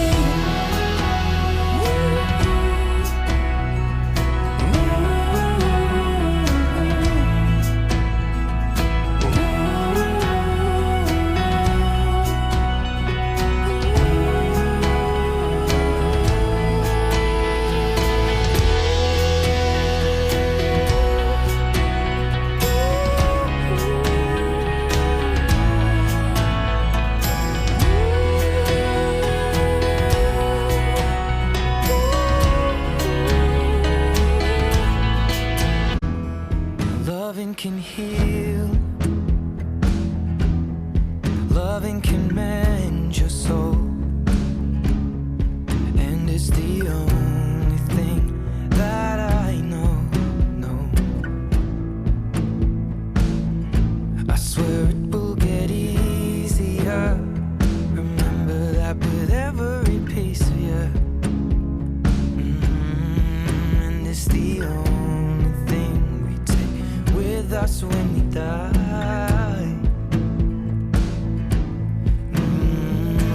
We keep this love in its photograph. We made these memories for ourselves, where our eyes are never closing, our hearts were never broken, time's forever frozen still. So you can keep me inside the pocket of your rib. Welcome back. We will now continue this webinar with a talk from Jan Bogaerts, statistician working at EORTC. He's not here, like I already said. He will be present from his home address in Belgium, and we see him here on the screen. So I will now give the word to Jan. Hello, everybody. I hope you can hear and see me fine. I have just 2 minutes ago, a small technical problem started. That is to say, the presentation slides are not showing on my feed. So I'm going to open them on my side, and I hope you can follow along on your side.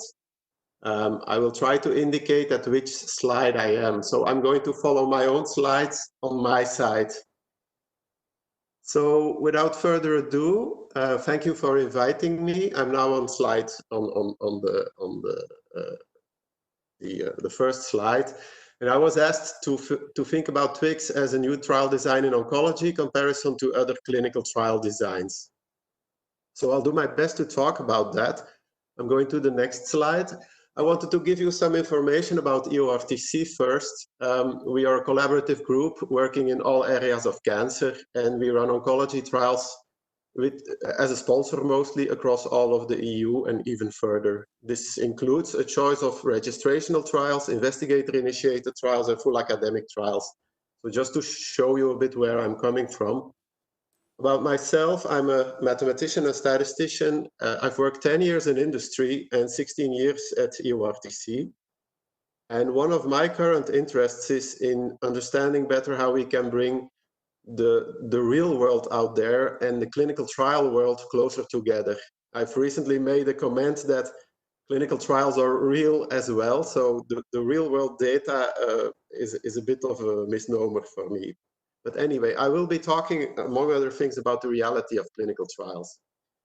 So I have to start with a disclaimer. I've never run a TWIC. And after the previous talk, I'm even fairly sure that I have not understood absolutely everything about TWICs yet. So I'm still learning. Next slide. So this is a bit of an overview. I will, of course, talk from the side of oncology clinical trials. I will first give some general concerns around our trials, and then I will go into what I thought was a case study to discuss TWICs, that is the evolution over time of what we do in our phase 2 trials. I will talk about the experiences we have there and how that could give insight into TWICs. And then I will talk about current tendencies. And then I will talk about how we could get towards more integrated systems. Next slide.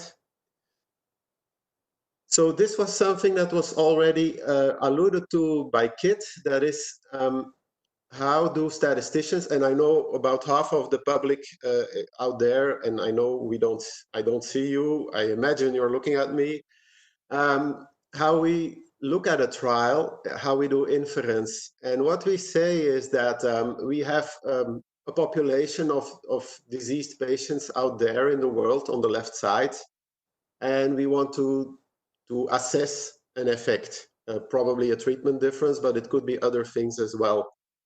And we're going to do a trial, and that trial we see as a sample from that overall diseased population. And then what I often say to people is, what happens in the trial itself to these people, we know fairly well. But that's not why we did the trial. We did the trial to understand at a larger scope what this trial is telling us about the reality of that question in the diseased population. And that's what we call then inference. So what can we say about the true treatment difference? Next slide. So this is the same slide, but with a different drawing. We're interested in extrapolating the conclusions from the trial to the whole population, and then the statisticians are there to put some uncertainties around that. So in a way, it's the same slide once more. Next slide. So I'm now going to talk about some of the many elephants we have in this model. The elephants in the room. I believe personally that the internal validity of our clinical trials is usually fairly well covered. We know, and more people know, how to run a decent clinical trial and what they need to pay attention to. So I would posit that that is fairly well done. The problems and I'm not alone in that, see is in the external validity of the results, and that's not so well covered. So we worry about eligibility criteria that are too stringent. Investigator and patient choices, so whether or not to participate. And there I want to say, in our experience, when patients choose not to participate in a trial, that very often is largely influenced by the treating physician. And we see that more or less explicitly in what is reported to us. Because it links into a previous comment, I want to tell a little story. We had trials of a novel drug against standard of care. And we noticed that one side, all the patients who went in the standard of care were taken off trial immediately. And we then found out that those patients were randomized into another trial with that novel treatment. So that was an investigator playing the field, and we had to exclude that site. And if you have a lot of that happening, your clinical trial comes in serious waters. It's very difficult to do proper randomization in such conditions. The treatments that are being used as control may not be, are sometimes under criticism. And at the ORTC, because we do European and certainly multinational trials, that is often a bit of a puzzle to find out which treatments are considered by everybody to be standard of care. And it may actually be impossible without making certain, without giving way in certain areas. Other practices as done in the protocol may also make the protocol less applicable in general, and you could also say the same about endpoints.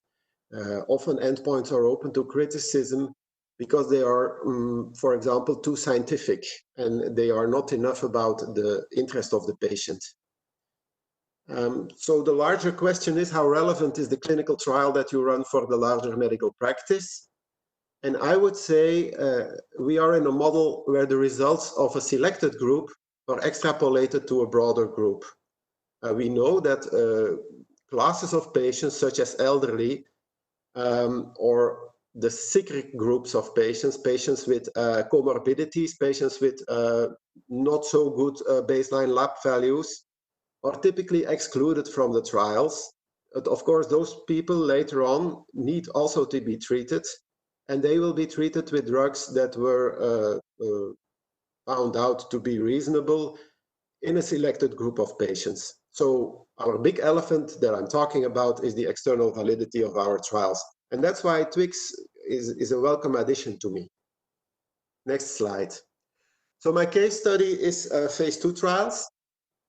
So I guess most people know this. I will just quickly go over. In oncology, phase 2 trials are to get a better understanding of the safety profile at a selected dose coming out of phase 1, to get a decent signal of activity to justify going to a full confirmatory phase 3, usually superiority against standard of care, the phase 3.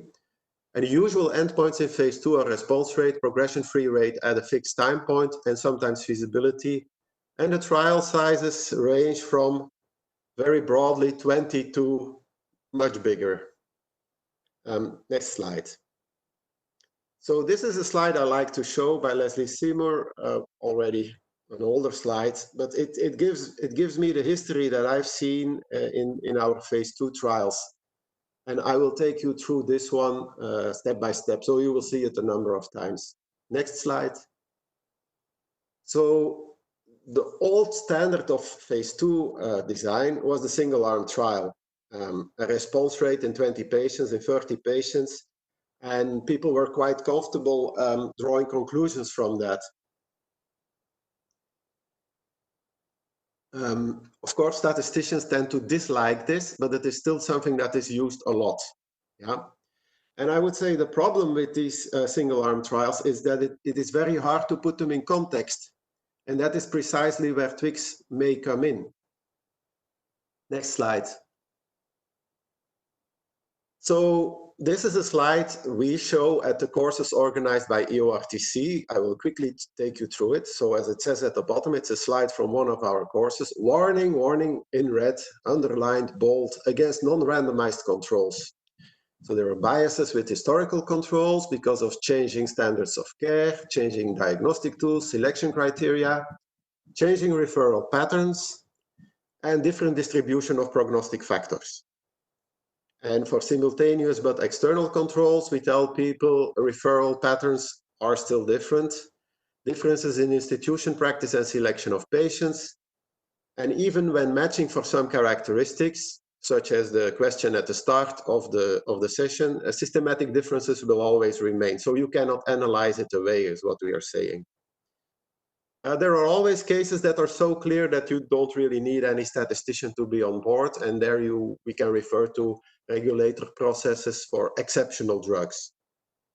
Next slide.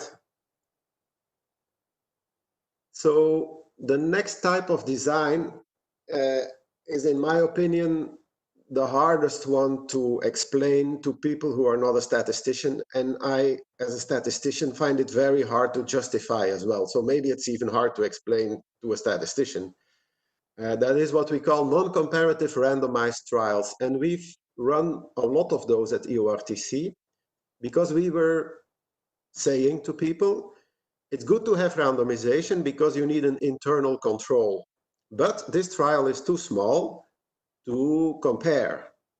So you have a non-comparative trial where you have 2 columns. And of course, what everybody will do with these 2 columns of data is, well, you will read both of them and naturally you will compare them. But the statistician insists that it's a non-comparative trial because it's not powered. So these are trials where, for example, you randomize 40 patients, 20 to 20. 20 of the patients go into a control arm to improve external validity, I would say. And 20 patients get the experimental treatment. And there we run, for example, a Simon design or a Hearn design on the response rate. And the conclusion of the trial is singularly in the experimental arm. And often we've been in the case that our control arm, so the non-comparative control arm, did not match what we believed we would see from a normal control arm. And then all we can say at such a moment is, well, this is not as expected. And we don't get much further than that. I've had a lot of discussions about the value of these trials. So I'll end there. We can continue in the questions and answers, I would say. So next slide. This is then the next generation, and this is already going back very far, I know, but this is still the next generation after the non-comparative randomized phase 2 trials. That is the comparative randomized phase 2 trials, where you pay a price for a number of things. Either you don't have a standard, that's to say you run a number of experimental trials and you try to find a good one, a winner, without a guarantee that it's the best one. You do randomized discontinuation design, or you do a randomized phase 2, which is like a phase 3, but with more uncertainty. So you take penalties on the alternative hypothesis, on the alpha error, and on the beta error. So it's like a small, ambitious phase 3 trial. And we've seen cases where a small, ambitious phase 3 trial, being called a randomized phase 2, gave spectacular results and was taken to the regulator and approved. The drug was then approved or not. And then we see what we see in phase 3. So this can be either open label or blinded. But this is an interesting evolution I've seen. And I believe in some areas we've now come full circle. Next slide. So the title of this slide is Back to the Start ? In some regulatory submissions today, they really look like the red circle. They are single-armed trials picked together from extensive phase 1 data, and there is no control whatsoever except some external data. I should tell you, I forgot to put that in my slide. I'm also I have a role at EMA as the permanent statistician on the oncology scientific group. So that's where some of this comment comes from, I would say. Next slide. So what are current trends? Well, there's a big call at various levels for real-world data and real-world evidence. And of course, you can see that I link that idea also to the idea of Twix, where you have a cohort that gives a much bigger sense of reality to the data you're looking at. I would say there's lots of hype and not so much capability yet. And we can think here about what we have seen in COVID. I guess a lot of us agree that the extensive data collection in COVID should then have led to setting up a number of randomized trials. And we've seen the failure to do that. And I think we will pay a certain price for that. And I see a risk of abandoning in the name of real-world data what we have, to abandon for what we have for something that is not yet proven. Another tendency I see in our own disease groups at the ORTC, that is people are setting up preparatory collections because they see difficulty to do a trial, for example, in a rare cancer. They call that a registry, but I would say they are setting up a cohort to get ready to do a trial. And that's a current thing ongoing. So I see a big link there with what we are discussing today. Another area is that pharma companies are now preloading their next indication by pre-screening with selected hospitals. So for example, they see that they are going to target an indication, say in second line. So they will start collecting a database of patients who are in first line so that they can immediately approach the doctors of the patients when the patient has a relapse. And I see that as an alternative way of having a prospective cohort where a trial is being prepared.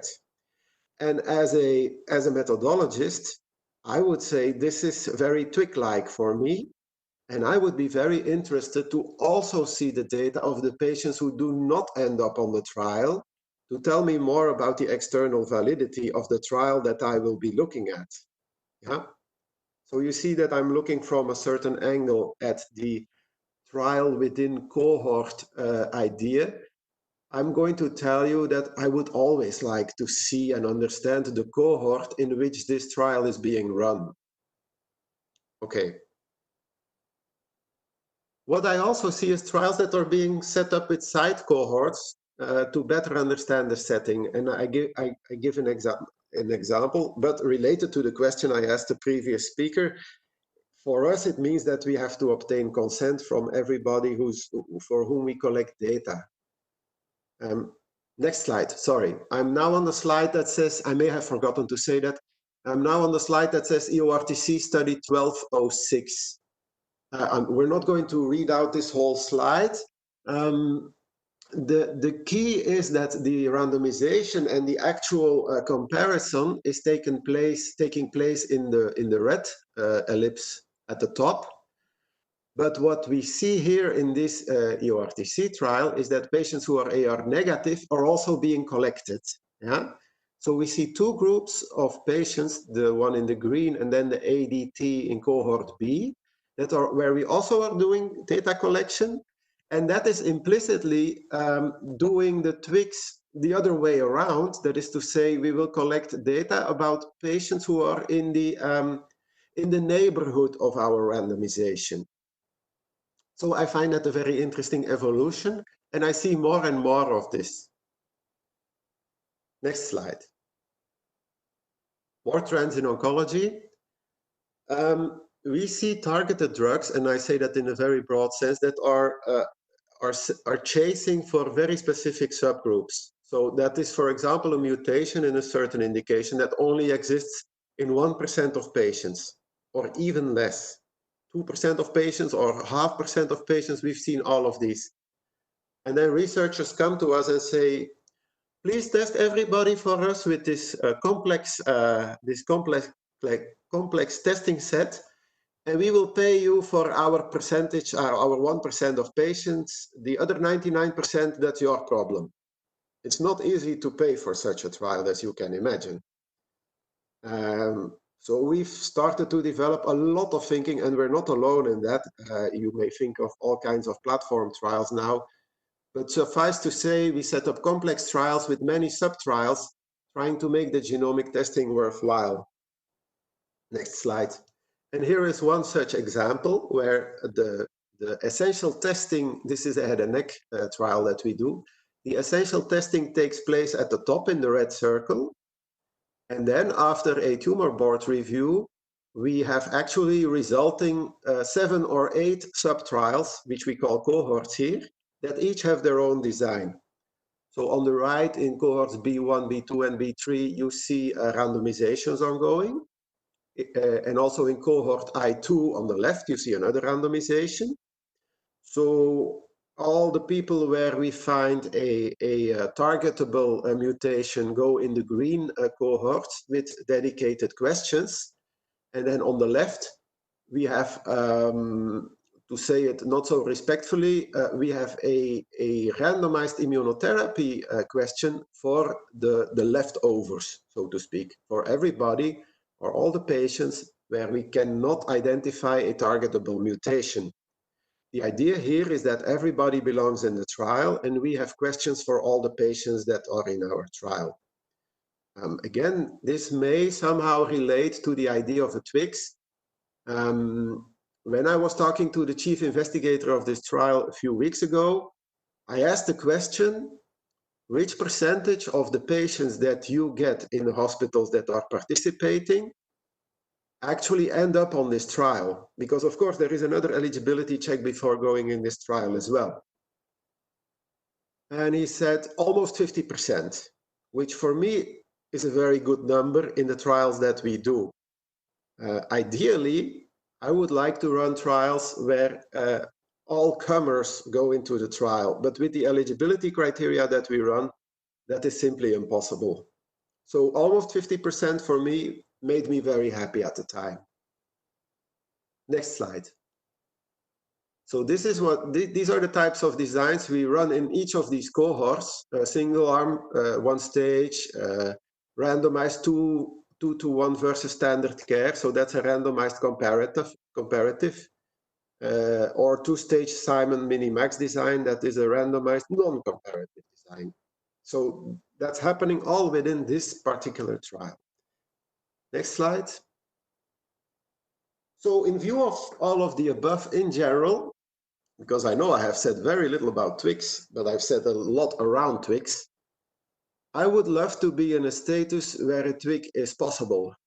Because what we see in our environment, we set up a trial and then we leave it up to the investigator in the hospital whether they want to invite a patient to participate in this trial or not. And that may depend on the mood of the day, if they are thinking of that trial. It may depend on whether there are competing trials that pay better than our trial. So as a trial organizer such as EORTC, I would totally love to be in a situation where I'm able to follow a larger cohort of patients to tell me about the external validity of the trial that we end up running. So the concept very much ties in with our efforts to establish data around the actual randomized comparison, and that's where I believe real-world data in the future will really help us, but I definitely believe we're not there yet. And I want to point out, and I asked a question about it already, the group to whom randomization was offered but who refused, and maybe I got it wrong here, I understand that. I feel they are a key group, and I'm really in a puzzle here with myself, because I tend to believe for this group, I would hope they are not too small, because if I have a decent group of patients there, I can study who are the people who did not end up on a trial or on a comparison. So that's a very interesting group. But on the other hand, I hope it's not a too big group, because that would mean the randomization was really not, I could not really draw any conclusions from that. So that's why I asked earlier, which percentage, which window of percentages not accepting is the right window to target. Because I somehow believe that this is an important group to study. And then I have the other question, how much data can we truly collect in those patients? I work for an organization that is not a hospital.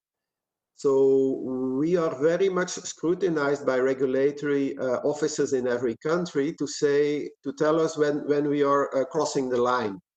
So I honestly believe if we would run a trial where we say some of the patients in our comparison do not know they're in our database, I would be in huge trouble. So that I was not trying to troll with my question earlier. It's a genuine question for me, because I know some of the people in my own office would start screaming at me if I were to propose this. So from my point of view, and this may echo a bit what was said earlier, to conduct a pure Twig, you need a fairly restricted setting. And so, again, from my point of view, it could be challenging to do it internationally, but I would love to try. And so I would expect some hybrid forms to emerge once we get better at collecting real-world data and at having a better link between the clinical trial world and the registry other data model world. And so I'm going to go to my last slide. This is the hype curve by Gartner, which is a group of people. And I'm going to show this in a number of my presentations whenever it has something to do with real world data. And I want to ask, where are we with real world data? Because I really would like to know. And I don't know where we are. My sense is we're still somewhere on the left, but I'm hoping to see the result when we get through productivity. And this also relates, of course, to what we've seen happen with COVID. So my last slide, next slide, is just to thank you and some of my colleagues that have written some of the slides that I've been using. I hope you've all heard me and seen me, because I'm working a little bit blind. Is it possible to read out any questions that there might be?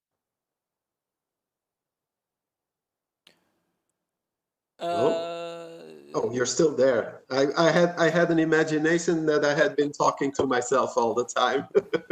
No. We've seen you here on screen. Thank you, Jan. I don't know if you can see the question, but if not, No, I cannot. I will read it for you. We have a question, and I'm going to read it now. The question states that I often see differences between the trial population and the patient population, in which findings are to be applied in terms of prognostic profiles. These often affect the ability to undergo full treatment, therefore possibly affecting treatment effects. How do you feel about a quantitative approach to calculate transportability of a treatment effect to a broader population? Example given with inverse probability weighting.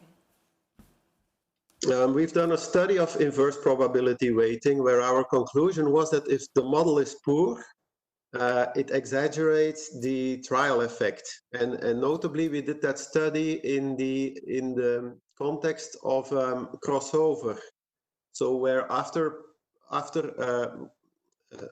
progression, so after failure of the treatment, after failure of the control treatment in a phase 3 trial, patients are given the opportunity to get the experimental treatment as well. And then for the overall survival comparison, there is a temptation to ask the counterfactual question, what would the overall survival comparison have been if there would have been no crossover on the trial? So if patients on the control arm or the placebo arm would not have had the opportunity to receive the experimental arm after their progression. In other words, we see trials in oncology quite frequently where crossover is allowed because of pressure from the public and the investigators, where we see a strong effect on time to progression, but we see no effect whatsoever on overall survival. And then the pharma company and everybody who is interested in that novel drug says, yes, but that's because many patients crossed over on the control arm, and so our drug is so good that you don't see any survival comparison, which is a bit jarring to me. So we did a lot of effort to try to undo the crossover, and for that we used such models, but our conclusion was that whenever such a model is somewhat misspecified, the effect is exaggerated. So the estimate of the overall survival in absence of crossover is too strong.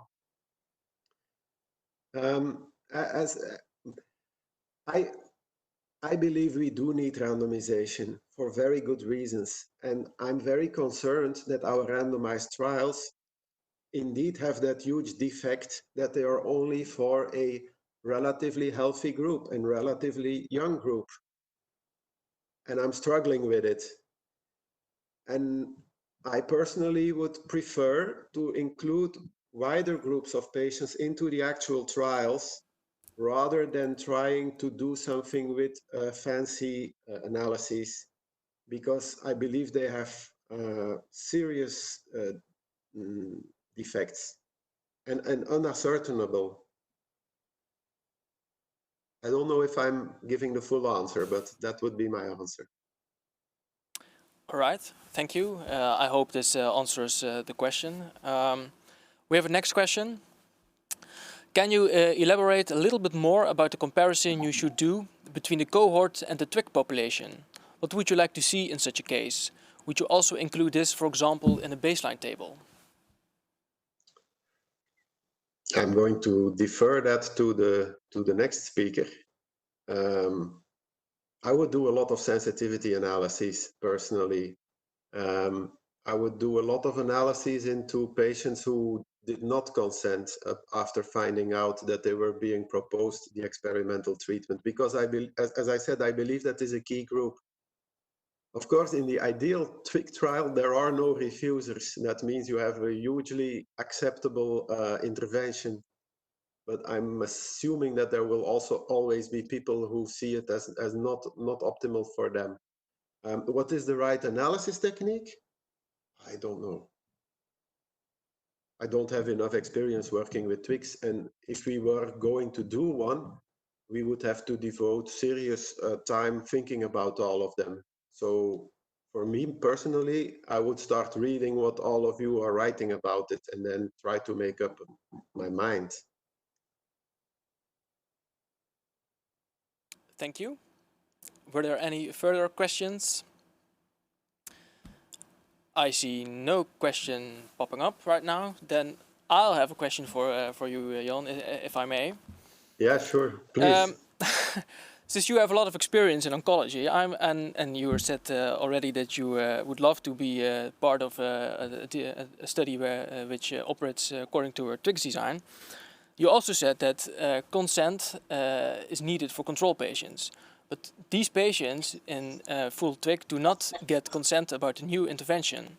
So would you say that that's a bit of a contradiction here?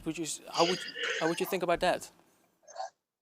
Well, I'm very much interested to learn as much as we can from our patients as possible. And I can say I work in an environment where we are heavily scrutinized. So we will be told, and I'm not saying I'm going to say that, but I know that we will be told that we should consent everybody. That's my concern. I'm of the position that if you can have a panel of patients, a panel of patient representatives, an ethics committee, an IRB, and they are all fine with this, I would love to push this kind of design. I was just trying to express the concern that in our experience with regulatory offices in countries across Europe, including Belgium, not in other, including Belgium, I'm in Belgium, by the way, we would get this question. So that's my concern. Personally, as an individual, I would have no problem running this kind of design if you have ethics and IRB and patient group consent to do this. So it's more a practical question. In my setting, will we be allowed to do this? That's more the way I see it. It's not that I have a personal huge ethical problem with it. All right. I have a follow-up question if there are no other questions posed already. But I just will continue that. Could you think of in oncology, once patients are diagnosed with a certain cancer, they will start treatment often if they want to start treatment as soon as possible. So they immediately go into this whole roller coaster of a treatment schedule. Yes. So I was wondering if you need to do a TWIG in such a way, then you first have to ask consent for participating in this cohort. But because these patients immediately start with the treatment, you then immediately need to ask if they want to be part of the intervention arm. Usually you have a week or a few weeks with the patient in first line, but there is a big opportunity in later lines of treatment, because that's what I said. That's what companies are also doing. You can start putting together a cohort of patients that are in a certain stage of their disease. And in that way, with a better coordination and a better organization, you can start putting together cohorts of patients who are on the radar for a question. And then when that time comes, you may open up that question to them. Of course, it brings ethical questions because in a way you are targeting someone for something you're going to do if something eventually, if they get to a certain stage. But that is something that today is happening, both by private and by other initiatives. The other area you can think of is there are cancers that are slowly evolving. And there often you have a lot more opportunity to take some time until you come to the intervention. So it's also very tumor type dependent, I would say. But indeed, something we will all be thinking about after today is which are the areas of application where this is really a good match, and in which areas is this fairly impossible to do. I imagine if you're running a trial that is to be done in the emergency room, this is going to be very hard to do this kind of design. So the more there is an emergency to intervene, the harder it will be to bring together a cohort where you can ask such a question. But that's a very general thinking now. Huh? All right. So would you think that, well, maybe for such a type, this would be not the way to go at trick design? It seems that it could be possible only further on, once patients are also part of the cohort. But that's indeed we need to figure out when it's not, and it's also up to ethical and other requirements and agencies to approve, of course. But again, broadening the view of clinical trials, I think it's really important that in the future we find better ways to understand the area in which a trial is being conducted, because currently often our understanding of the patients who did not go on a trial is fairly poor, and we do a posteriori efforts to better understand how those patients might behave. And what I see as a positive evolution is that people include them as side areas of their trial up front, so that they have data about those people as well. And I see that as a very good evolution. Okay, thank you very much for your talk. It was very interesting to see what at the ERTC is done on clinical trials and how you feel about the TWIX design as an expert in the oncology setting. Yeah. We will now have a brief break of 10 minutes, and we will continue with Tjeerd van Staa, who is in England and who will present from England at 15:15. So I'll see you in hopefully within 10 minutes for our last presentation of today.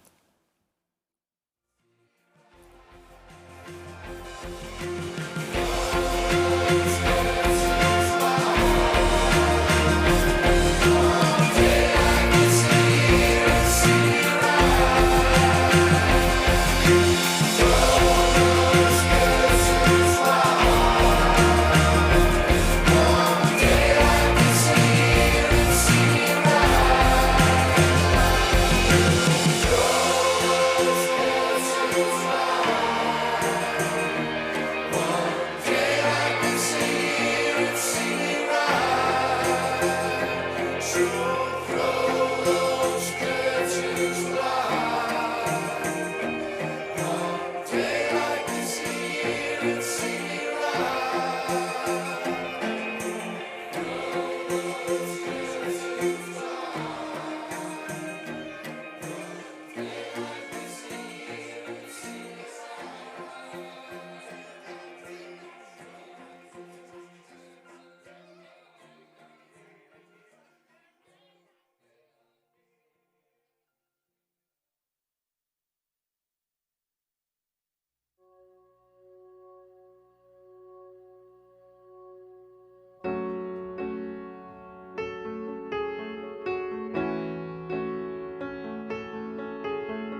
Welcome back, everybody, for the last presentation of today, the last session. I hope you all still on board with us, and the last presentation is going to be very promising about how do you deal with the analysis methods when you have performed a Twix design. That will be given by Tjeerd van Staa, University of Manchester. I can see you on the screen. Can you hear me, Tjeerd? Yes, I can hear you. Can you hear me? Yes. Perfect. That's good. So then I will give you your presentation. Good luck. Okay. Yeah, good afternoon, everyone. I'm delighted to be here, and many thanks for the invitation. I hope everything will work Wi-Fi wise, etc. So, of course, as an epidemiologist, I'm delighted to start talking about bias on a Friday afternoon.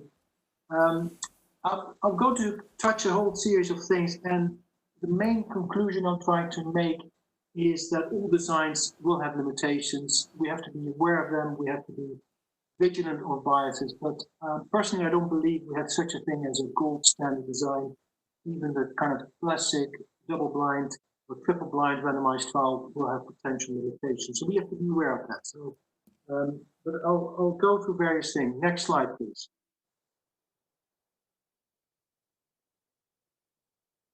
I don't see anything on my slide, on my screen. Oh, we see here that the slide has changed. So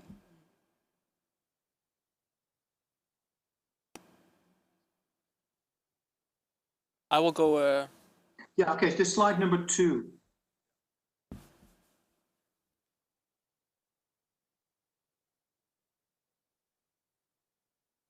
Yeah, is it there? Yes, we see slide number 2. Yeah, so Twix, I think, has a very important aspect, is that it's a design which really aims to simplify randomized trials. And there's been a lot of concern in the last couple of years that trials are really, really complex.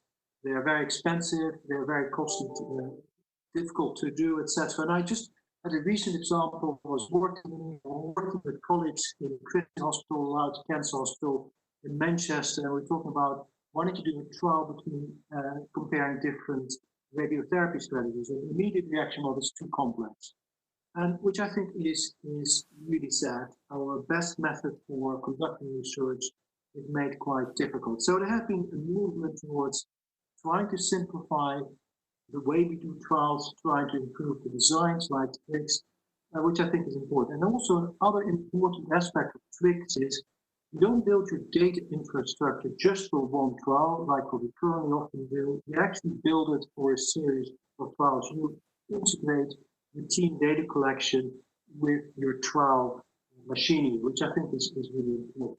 Next slide. So this slide shows you kind of the difference between explanatory trials and pragmatic trials. And this concept that there are different types of trials answering different questions was already made 50 years ago by Lelouch in a publication. And he recognized trials and answer different questions. And I think it's really important to realize that. If you look at the left, that's a typical explanatory trial. You carefully select your patient, like Michael Schumacher. You have your drug Ferrari tested in perfect conditions, the Formula One racetrack, lots of monitors around. So the engine isn't working very well, the patient is not taking the tablets, you can take corrective action. That is, in essence, scientifically a design with very, very few biases. But on the right, you can see there's a challenge, and that's to do with applicability, generalizability, and what you found in the perfect Formula One racing track.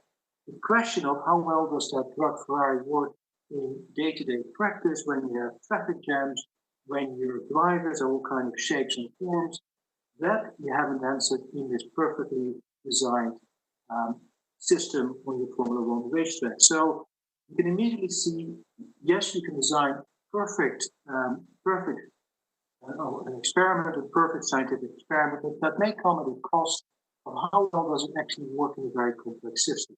I'll give another example. If you want to do an experiment, test the effects of your drug with fruit flies, what you do, you carefully select genetically modified fruit flies, which are most likely going to respond to your drug. You put them in a single,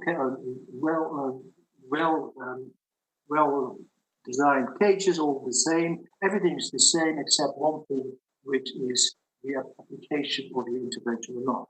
So you're actually dealing with a very simple intervention, and actually when you start generalizing that to the variety of fruit flies, where the nature situation is far more complex. So we utilize in the typical explanatory trial a fairly simple scenario, and we then try to generalize it to far more complex systems where the healthcare system works in a certain way, patients take the tablets, they do or they don't. Next slide. So this is a slide which basically highlights that you can't just say this trial is pragmatic, yes or no, it's not in black and white. The whole series of components of elements which makes a trial more or less pragmatic. And I have to say that in some scenarios, you will have an explanatory trial which is identical to routine clinical care. You may have intravenous administration of chemotherapy. The way you do it in trial is identical in routine clinical care. So there is no challenge there between pragmatism and explanatory aspects of the trial. On the other hand, if you have, let's say, a tablet, you hand it out to patients, and there's a compliance issue, potentially you have a very big difference between how that drug is being used in routine care versus in trial setting. So it all depends on all those different components. Next one. So I'm going to give you a couple of slides where together with a group of experts we discussed about what are the possible biases in pragmatic trials and what is there anything you can do about it. And again, it's important to highlight, giving a list of biases, they don't apply to each and every study. In some studies you may face it more than others. So you have to be aware of it. It doesn't mean that every time you have the same bias. Next one. Attrition bias is an important bias, and it's also an important bias in explanatory trials with two arms. In one arm, for whatever reason, some patients are dropping out more than in the other arm. An example could be you're doing a trial of two antihypertensive medication, placebo versus active, and you see that patients who have still very high blood pressure in the placebo group, those patients may be offered other treatments because they have high blood pressure. You will have a differential bias, differential dropout because of some event in one of the groups. And there are some solutions. There are not perfect solutions. Actually, it is the difficulty is that there's no statistical fix necessarily. We can, of course, try to make sure that the reason for dropout becomes as little as possible. We want to make sure that there's no undue burden on patients or clinicians to collect data, etc. But there's no perfect fix for that. Next slide. Compliance, that's an enormously important aspect of whether your trial is compliant, is pragmatic or not. And the experts basically, we have different opinions because it depends on the setting. In certain settings, yes, compliance is going to be very important. And I'll give an example of that. I was once involved in trials with bisphosphonates and osteoporosis drug. One of the drugs was alendronate. This was tested in a large number of elderly women, followed for 3 years. And they basically ensured that over 3 years, 95% of the women completed the study. They completed the medication over 3 years. If, on the other hand, you look at the great practice, the percentage of women, when they start alendronate till they complete 3 years of treatment, is probably around 20%. So very different. So that's an element where you have to have more pragmatic ways to trial. On the other hand, in a scenario where you want to test the safety of the medicine, actually, you want to ensure that patients are taking it. Otherwise, you could conclude that your drug is safe because no one will use it. So it depends on the scenario. There are again possible statistical solutions, not solutions, approaches one can take. Again, they're not solutions which are perfect. But one of the things you can do, of course, is measure periods. That's, of course, the first thing. If you don't know what's happening out there, whether actually people are taking the medicines or not, that's an important limitation. So The idea is then, of course, to try to measure adherence in a very unobtrusive way. The more difficult you make it for patients, and the more things you do to measure adherence, which are unusual, then of course the study becomes less pragmatic. There are also techniques like CAS analysis, where you make some assumptions and extrapolate from the level of adherence you have seen in the trial to 100% adherence. These are kind of statistical techniques you can use. But there are techniques which are not to perfection. There are potential biases in those analyses. Next one. So heterogeneity in standard of care was already mentioned. So you may have in your control arm different treatments being given. You could have potential different trials also taking place in the standard of care arm. That potentially could lead to the fact that your control arm, your standard of care arm, becomes quite heterogeneous. So they're all quite different. So what you're getting actually in the end is an average of all the differences, all the different standard of care in your control arm, which of course is a challenge because you do not necessarily will know what it does versus standard care 1 and standard care 2. So again, there's some partial solutions. One is to collect information what's happening in standard of care. That is quite important that you know what treatments are given and how they're given. And the other thing is a standard statistical technique which we call random effect. So basically you will include into your model an estimate for that treatment, which is called random effect. So if the effect of the control area, let's say 2 control therapies 1 and 2, control therapy 1 has a much lower effect, and control therapy 2 has a larger effect. You random effect, you take it into account, you adjust the estimate further. Next one. Heterogeneity data collection, it's very important in all trials, in the conventional explanatory trials, and also in pragmatic trials. So some sites may be better in collecting data than other sites. Some sites will know more about the patient than in other sites. So that's very important to kind of keep a handle on that. So one of the things you can do before you start a trial, especially if you have access to routinely collected data, is get some handle on the data quality in all the different sites, and potentially you can exclude sites which have very poor data collection profiles. So you can in. So that is also, that's quite important. So kind of a data quality plan for analysis before you do the study, before you start the study is quite important. Also looking at type of systems, the type of data collection systems, where did the data come from, how do they collect them, with an electronic health record system, the site using is quite important.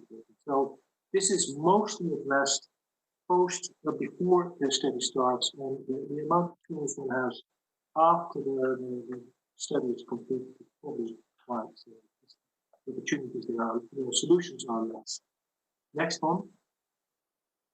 Blinding. So this was actually the topic which generated most discussion between experts. How important is it to blind your treatment allocation and therefore blind your outcome assessment?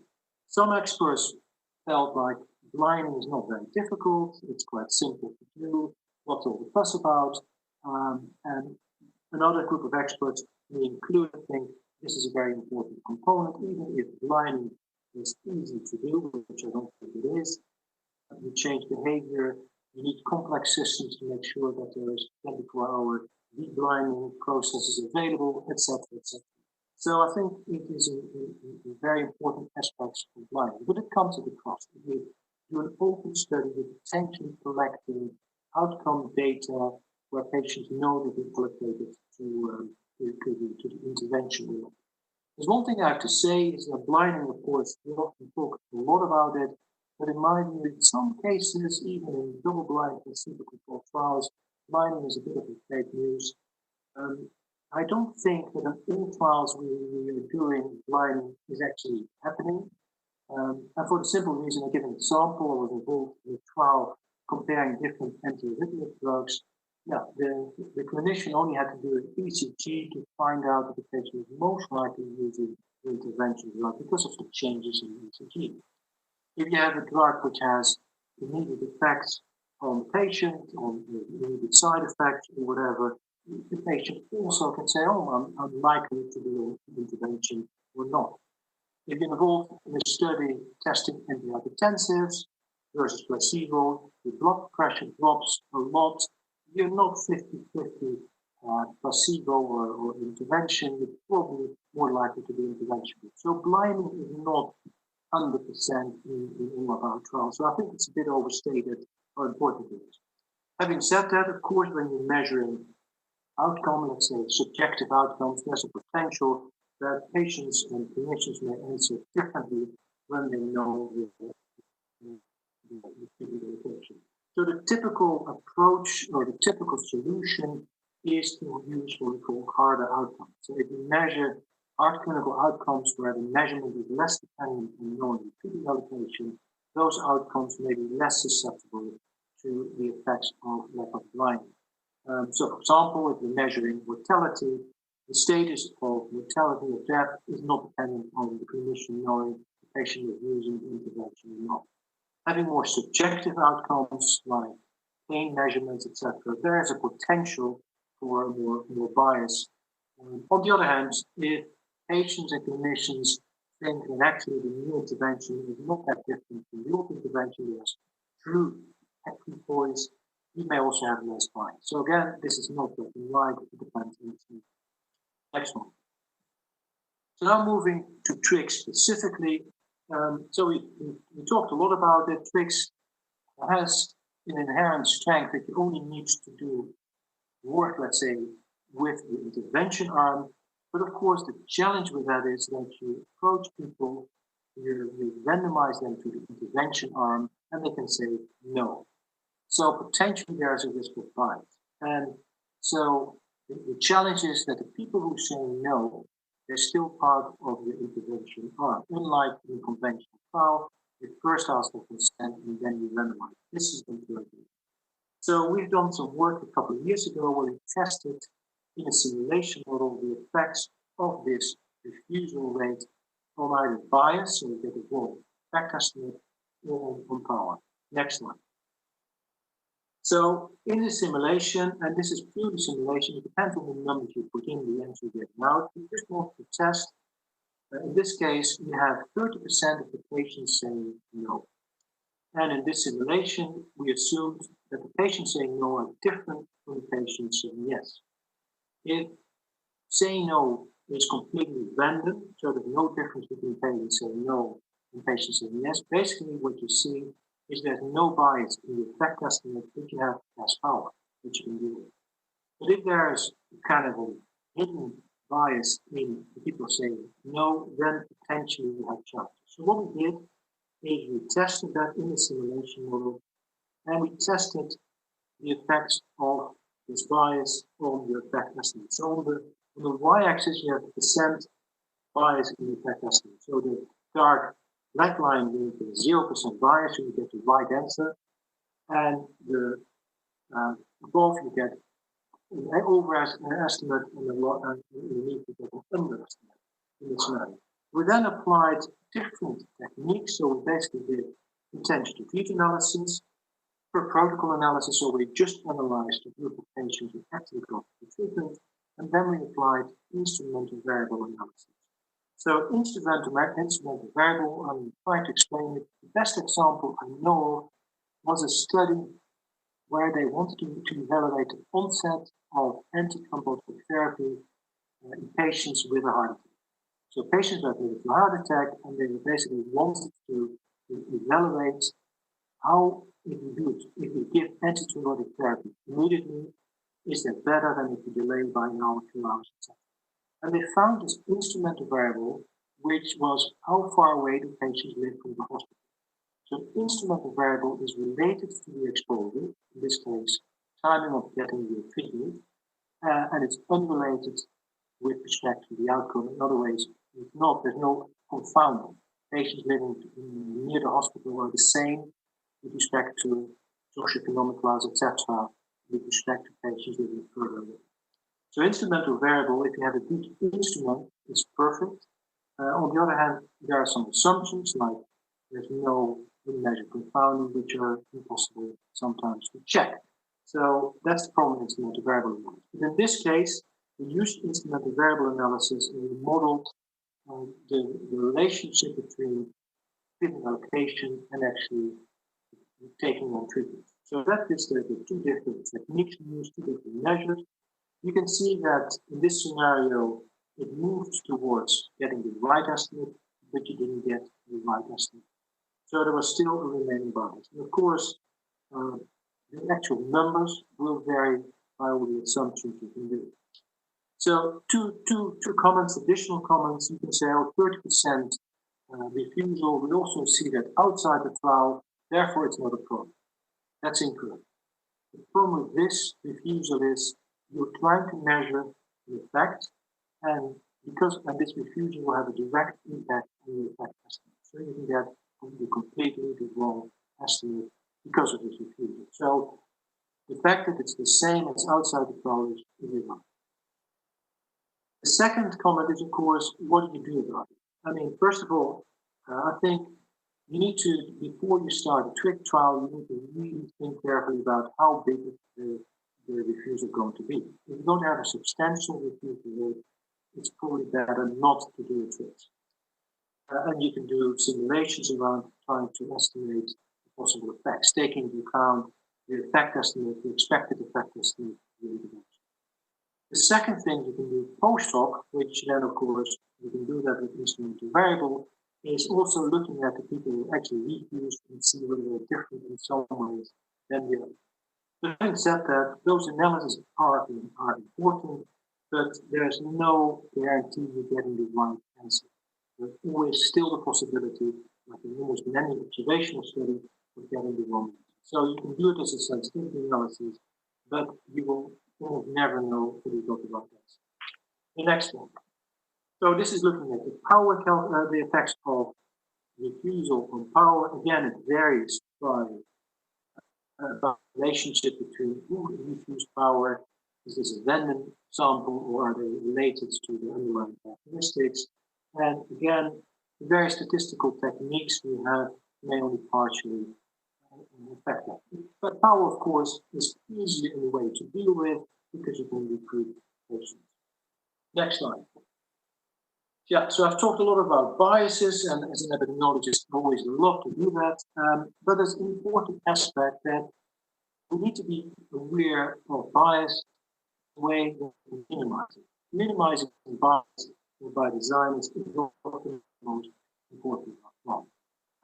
Another attitude could be, oh, there's bias, therefore we discard it. I'll give an example. I once went to a meeting about antimicrobial resistance. I shared some results about patients who had different histories of antibiotic exposure. So patients who had used a lot of antibiotics in the year before had far less response, had far worse outcomes on the risk of hospitalization in patients who have been using less antibiotics. And so the experts there, oh yeah, what we need is a robust clinical trial. And so basically discarding important signal that something is happening out there. So my approach to kind of bias is you need to be aware of it, you need to measure it, think about how to design it. But it's not something that should paralyze all of us and discard and wait for the perfect trial to emerge. It never happens. Next one. So just a couple of good examples of nice examples of pragmatic trials which have worked very well. This is the TASTE trial where they used a registry where cardiologists were already giving data. So this was routine data collection. Were already giving data to this registry, and they then tested patients with different giving cardiological intervention, asked consent, and they used this registry to measure 1 year outcomes. I think there are 2,000-3,000 patients in this, so it cost, I think, about 400,000 euros to conduct. This compares to, let's say, 5 million for a comparable academic trial and probably 15 million for an industry-sponsored. Next one. Just make the point about the importance of not just talk about bias, but also about how important this bias is going to be. Is it a hypothetical bias? is it going to be a likely bias? And if we talk about twigs, there are a couple of things you need to think about. I think if you're dealing with a scenario when there's true clinical equipoise with clinicians and with patients, things become a little bit easier. If on the other hand, you're dealing with an intervention where everyone thinks this is going to be the best thing since sliced bread, you may have potential bias, people will respond differently, if you have an open trial, etc. So that's an important one. I had a personal experience. I was involved in 2 trials. One was a trial where we randomized between 2 different types of statins in primary care, and the other one where we randomized patients with an exacerbation of COPD between antibiotic or not. In the statin trial, it worked very well, we recruited it very well, and clinicians and patients basically thought, oh, those 2 statins really don't, there's no difference between them. We're happy to do the study. The study with exacerbations, COPD exacerbations, was far more difficult and it was impossible because, yes, there was scientific equipoise, literature didn't give good evidence about one or the other, but clinicians have done things with COPD patients for a very long time. COPD patients, whenever they got an exacerbation, were being treated one way or the other, and suddenly they were being told, you're now being randomized, and that didn't really work. So that's an important aspect. Equipoise, clinical and patient equipoise is very important. The other important element also is whether an intervention is marginal gain or a big innovation. We like in science always big innovations, but actually a lot of things are marginal gains. We tinker with an intervention, we tinker with chemotherapy. In that kind of scenario, simple trials become a far more interesting solution than if you're dealing with something that could change, because like I said, you have the element of open lack of blinding, which could impact in behavior. An important aspect also with anything is makes data collection as simple as possible.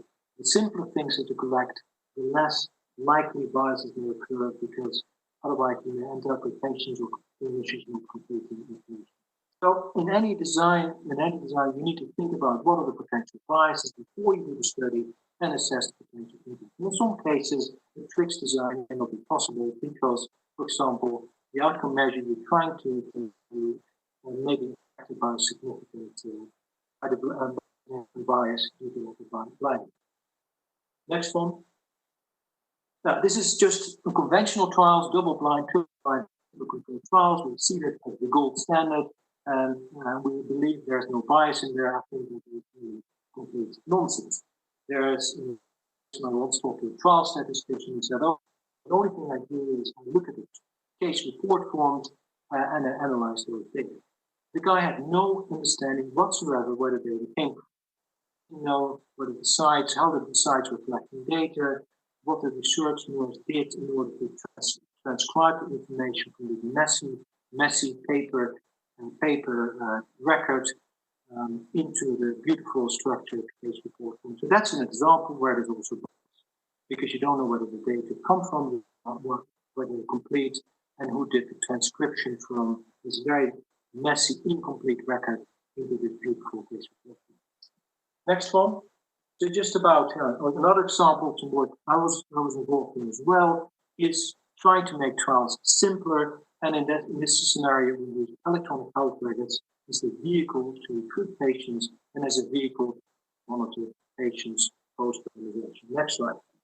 So what we did in this scenario, and I think this will become increasingly doable with the prevalence of electronic health record systems. So we had access to electronic health record systems of a large general practitioners, and we analyzed anonymously their data, identified potentially eligible patients.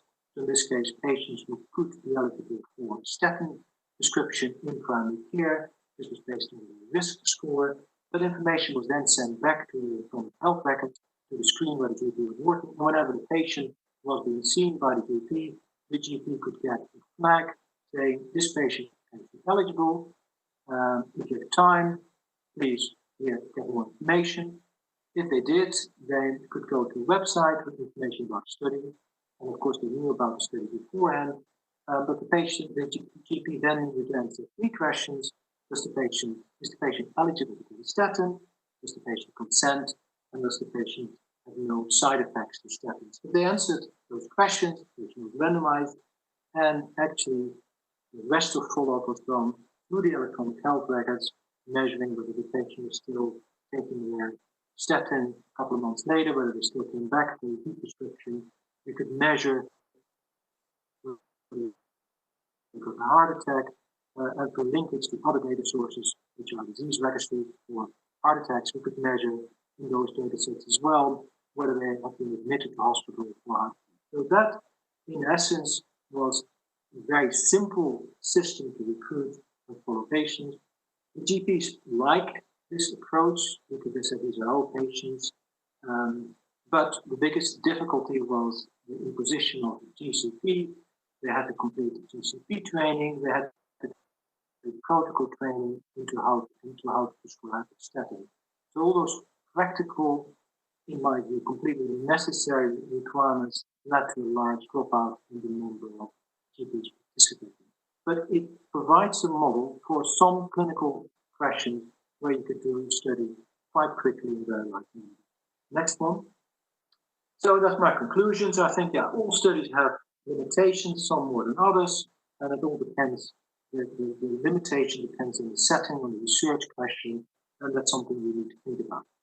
So, an important aspect of all, and talking about any type of bias, the first order question always, is it differential?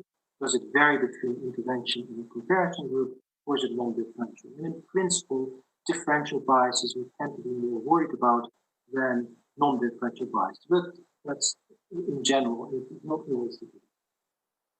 And I think, like I said, this element which I hear all the time, this is a gold standard design. I think is absolutely nonsense. All studies, including our perfect double-blind randomized trials, have design, and it's basically one of the main limitations of those studies often is that you get an answer to the wrong question. It works well in the perfect scenarios, but you do not know what's happening when it works well in a completely different setting. So, in the end, also, the title of my talk is slightly wrong. The most important aspect of bias is to minimize event bias. In the analytical way, yes, there are things you can do in trying to reduce bias, but typically those methods, with exception, have limitations. So, for example, we mentioned was a question about propensity scores. Those are great, but they don't deal with unmeasured confounding. So that with a lot of techniques, they have limitations, a lot of statistical techniques have limitations. So TRIGS, I think, is an interesting design, and like I said, but I think if you kind of try to make a broad conclusion, it's probably they're more suited for low consent interventions, simple interventions. For example, you change your information sheet and you randomize different types of information sheet, or you have different websites, or whatever. Simple intervention, we have different exercise programs. Patients are equipoised, clinicians and patients really don't see a big difference between them. Those kind of scenarios may be more suited for TRIGS because you're less likely to have major issues with your fluid, etc. Another question is, in the ideal world where we would have more routine data collection systems rather than setting it up for one particular trial, you would have your simple trial infrastructure. The question about whether or not to get consent for your control arm becomes almost superfluous. You have your simple structure. It actually wouldn't be very difficult to get consent for your consent arm as well. So that possibly could be the way forward. I realize, having said that, of course, there's still some way from that, but ultimately, I think that's where we want to go to, is collect data as a matter of routine, and the patients need to be randomized your routine data collection structure where possible. That's all I have to say. Any questions? I would be happy to answer those. Well, thank you, Tjeerd, for your presentation. Do we have any questions? I have a question, Tjeerd, and that's basically have to do with the first question, with a question that was asked during the first presentation. You looked at the percentage of non-refusers and the influence of percentage of non-refusers on your bias and on your power.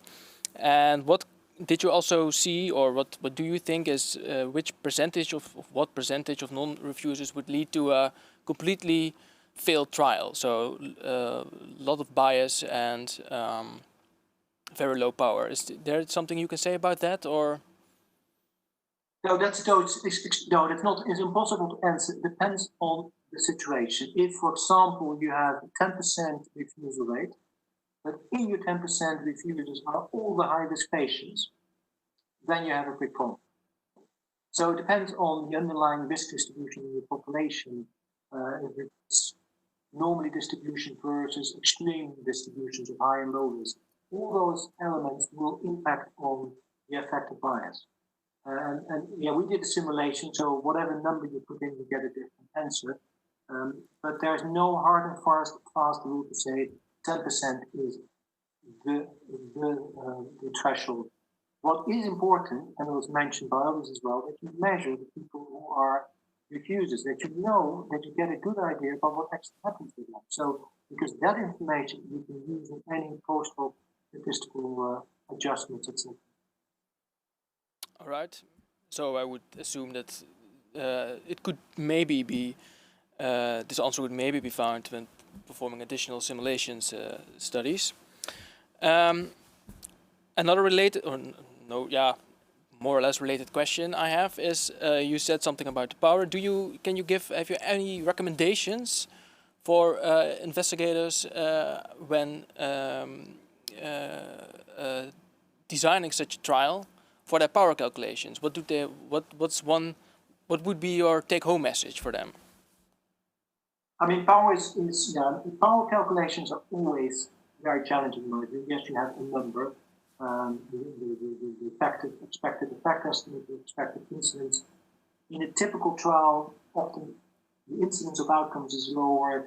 So I think there are always challenges with power calculations. What one can do while the trial is ongoing is keep an eye and have an adaptive design that the incidence of outcomes of interest is too low to keep continuing the trial. That's one way of dealing with that. The question of power calculation before you start to do the trial. The power calculation will not deal with the issue of bias. So it does not. The larger sample size, when you have non-abandoned refusal, will not address that. So that's important to do. But like you said, you need to do beforehand an evaluation of likely scenarios of refusal, the impact on power, bias, etc. And that will then lead to the question: is this strict trial feasible? And also, if your refusal is too large during the trial, you probably have to consider switching to a standard design. Having said that, I can't give you a threshold. That's difficult.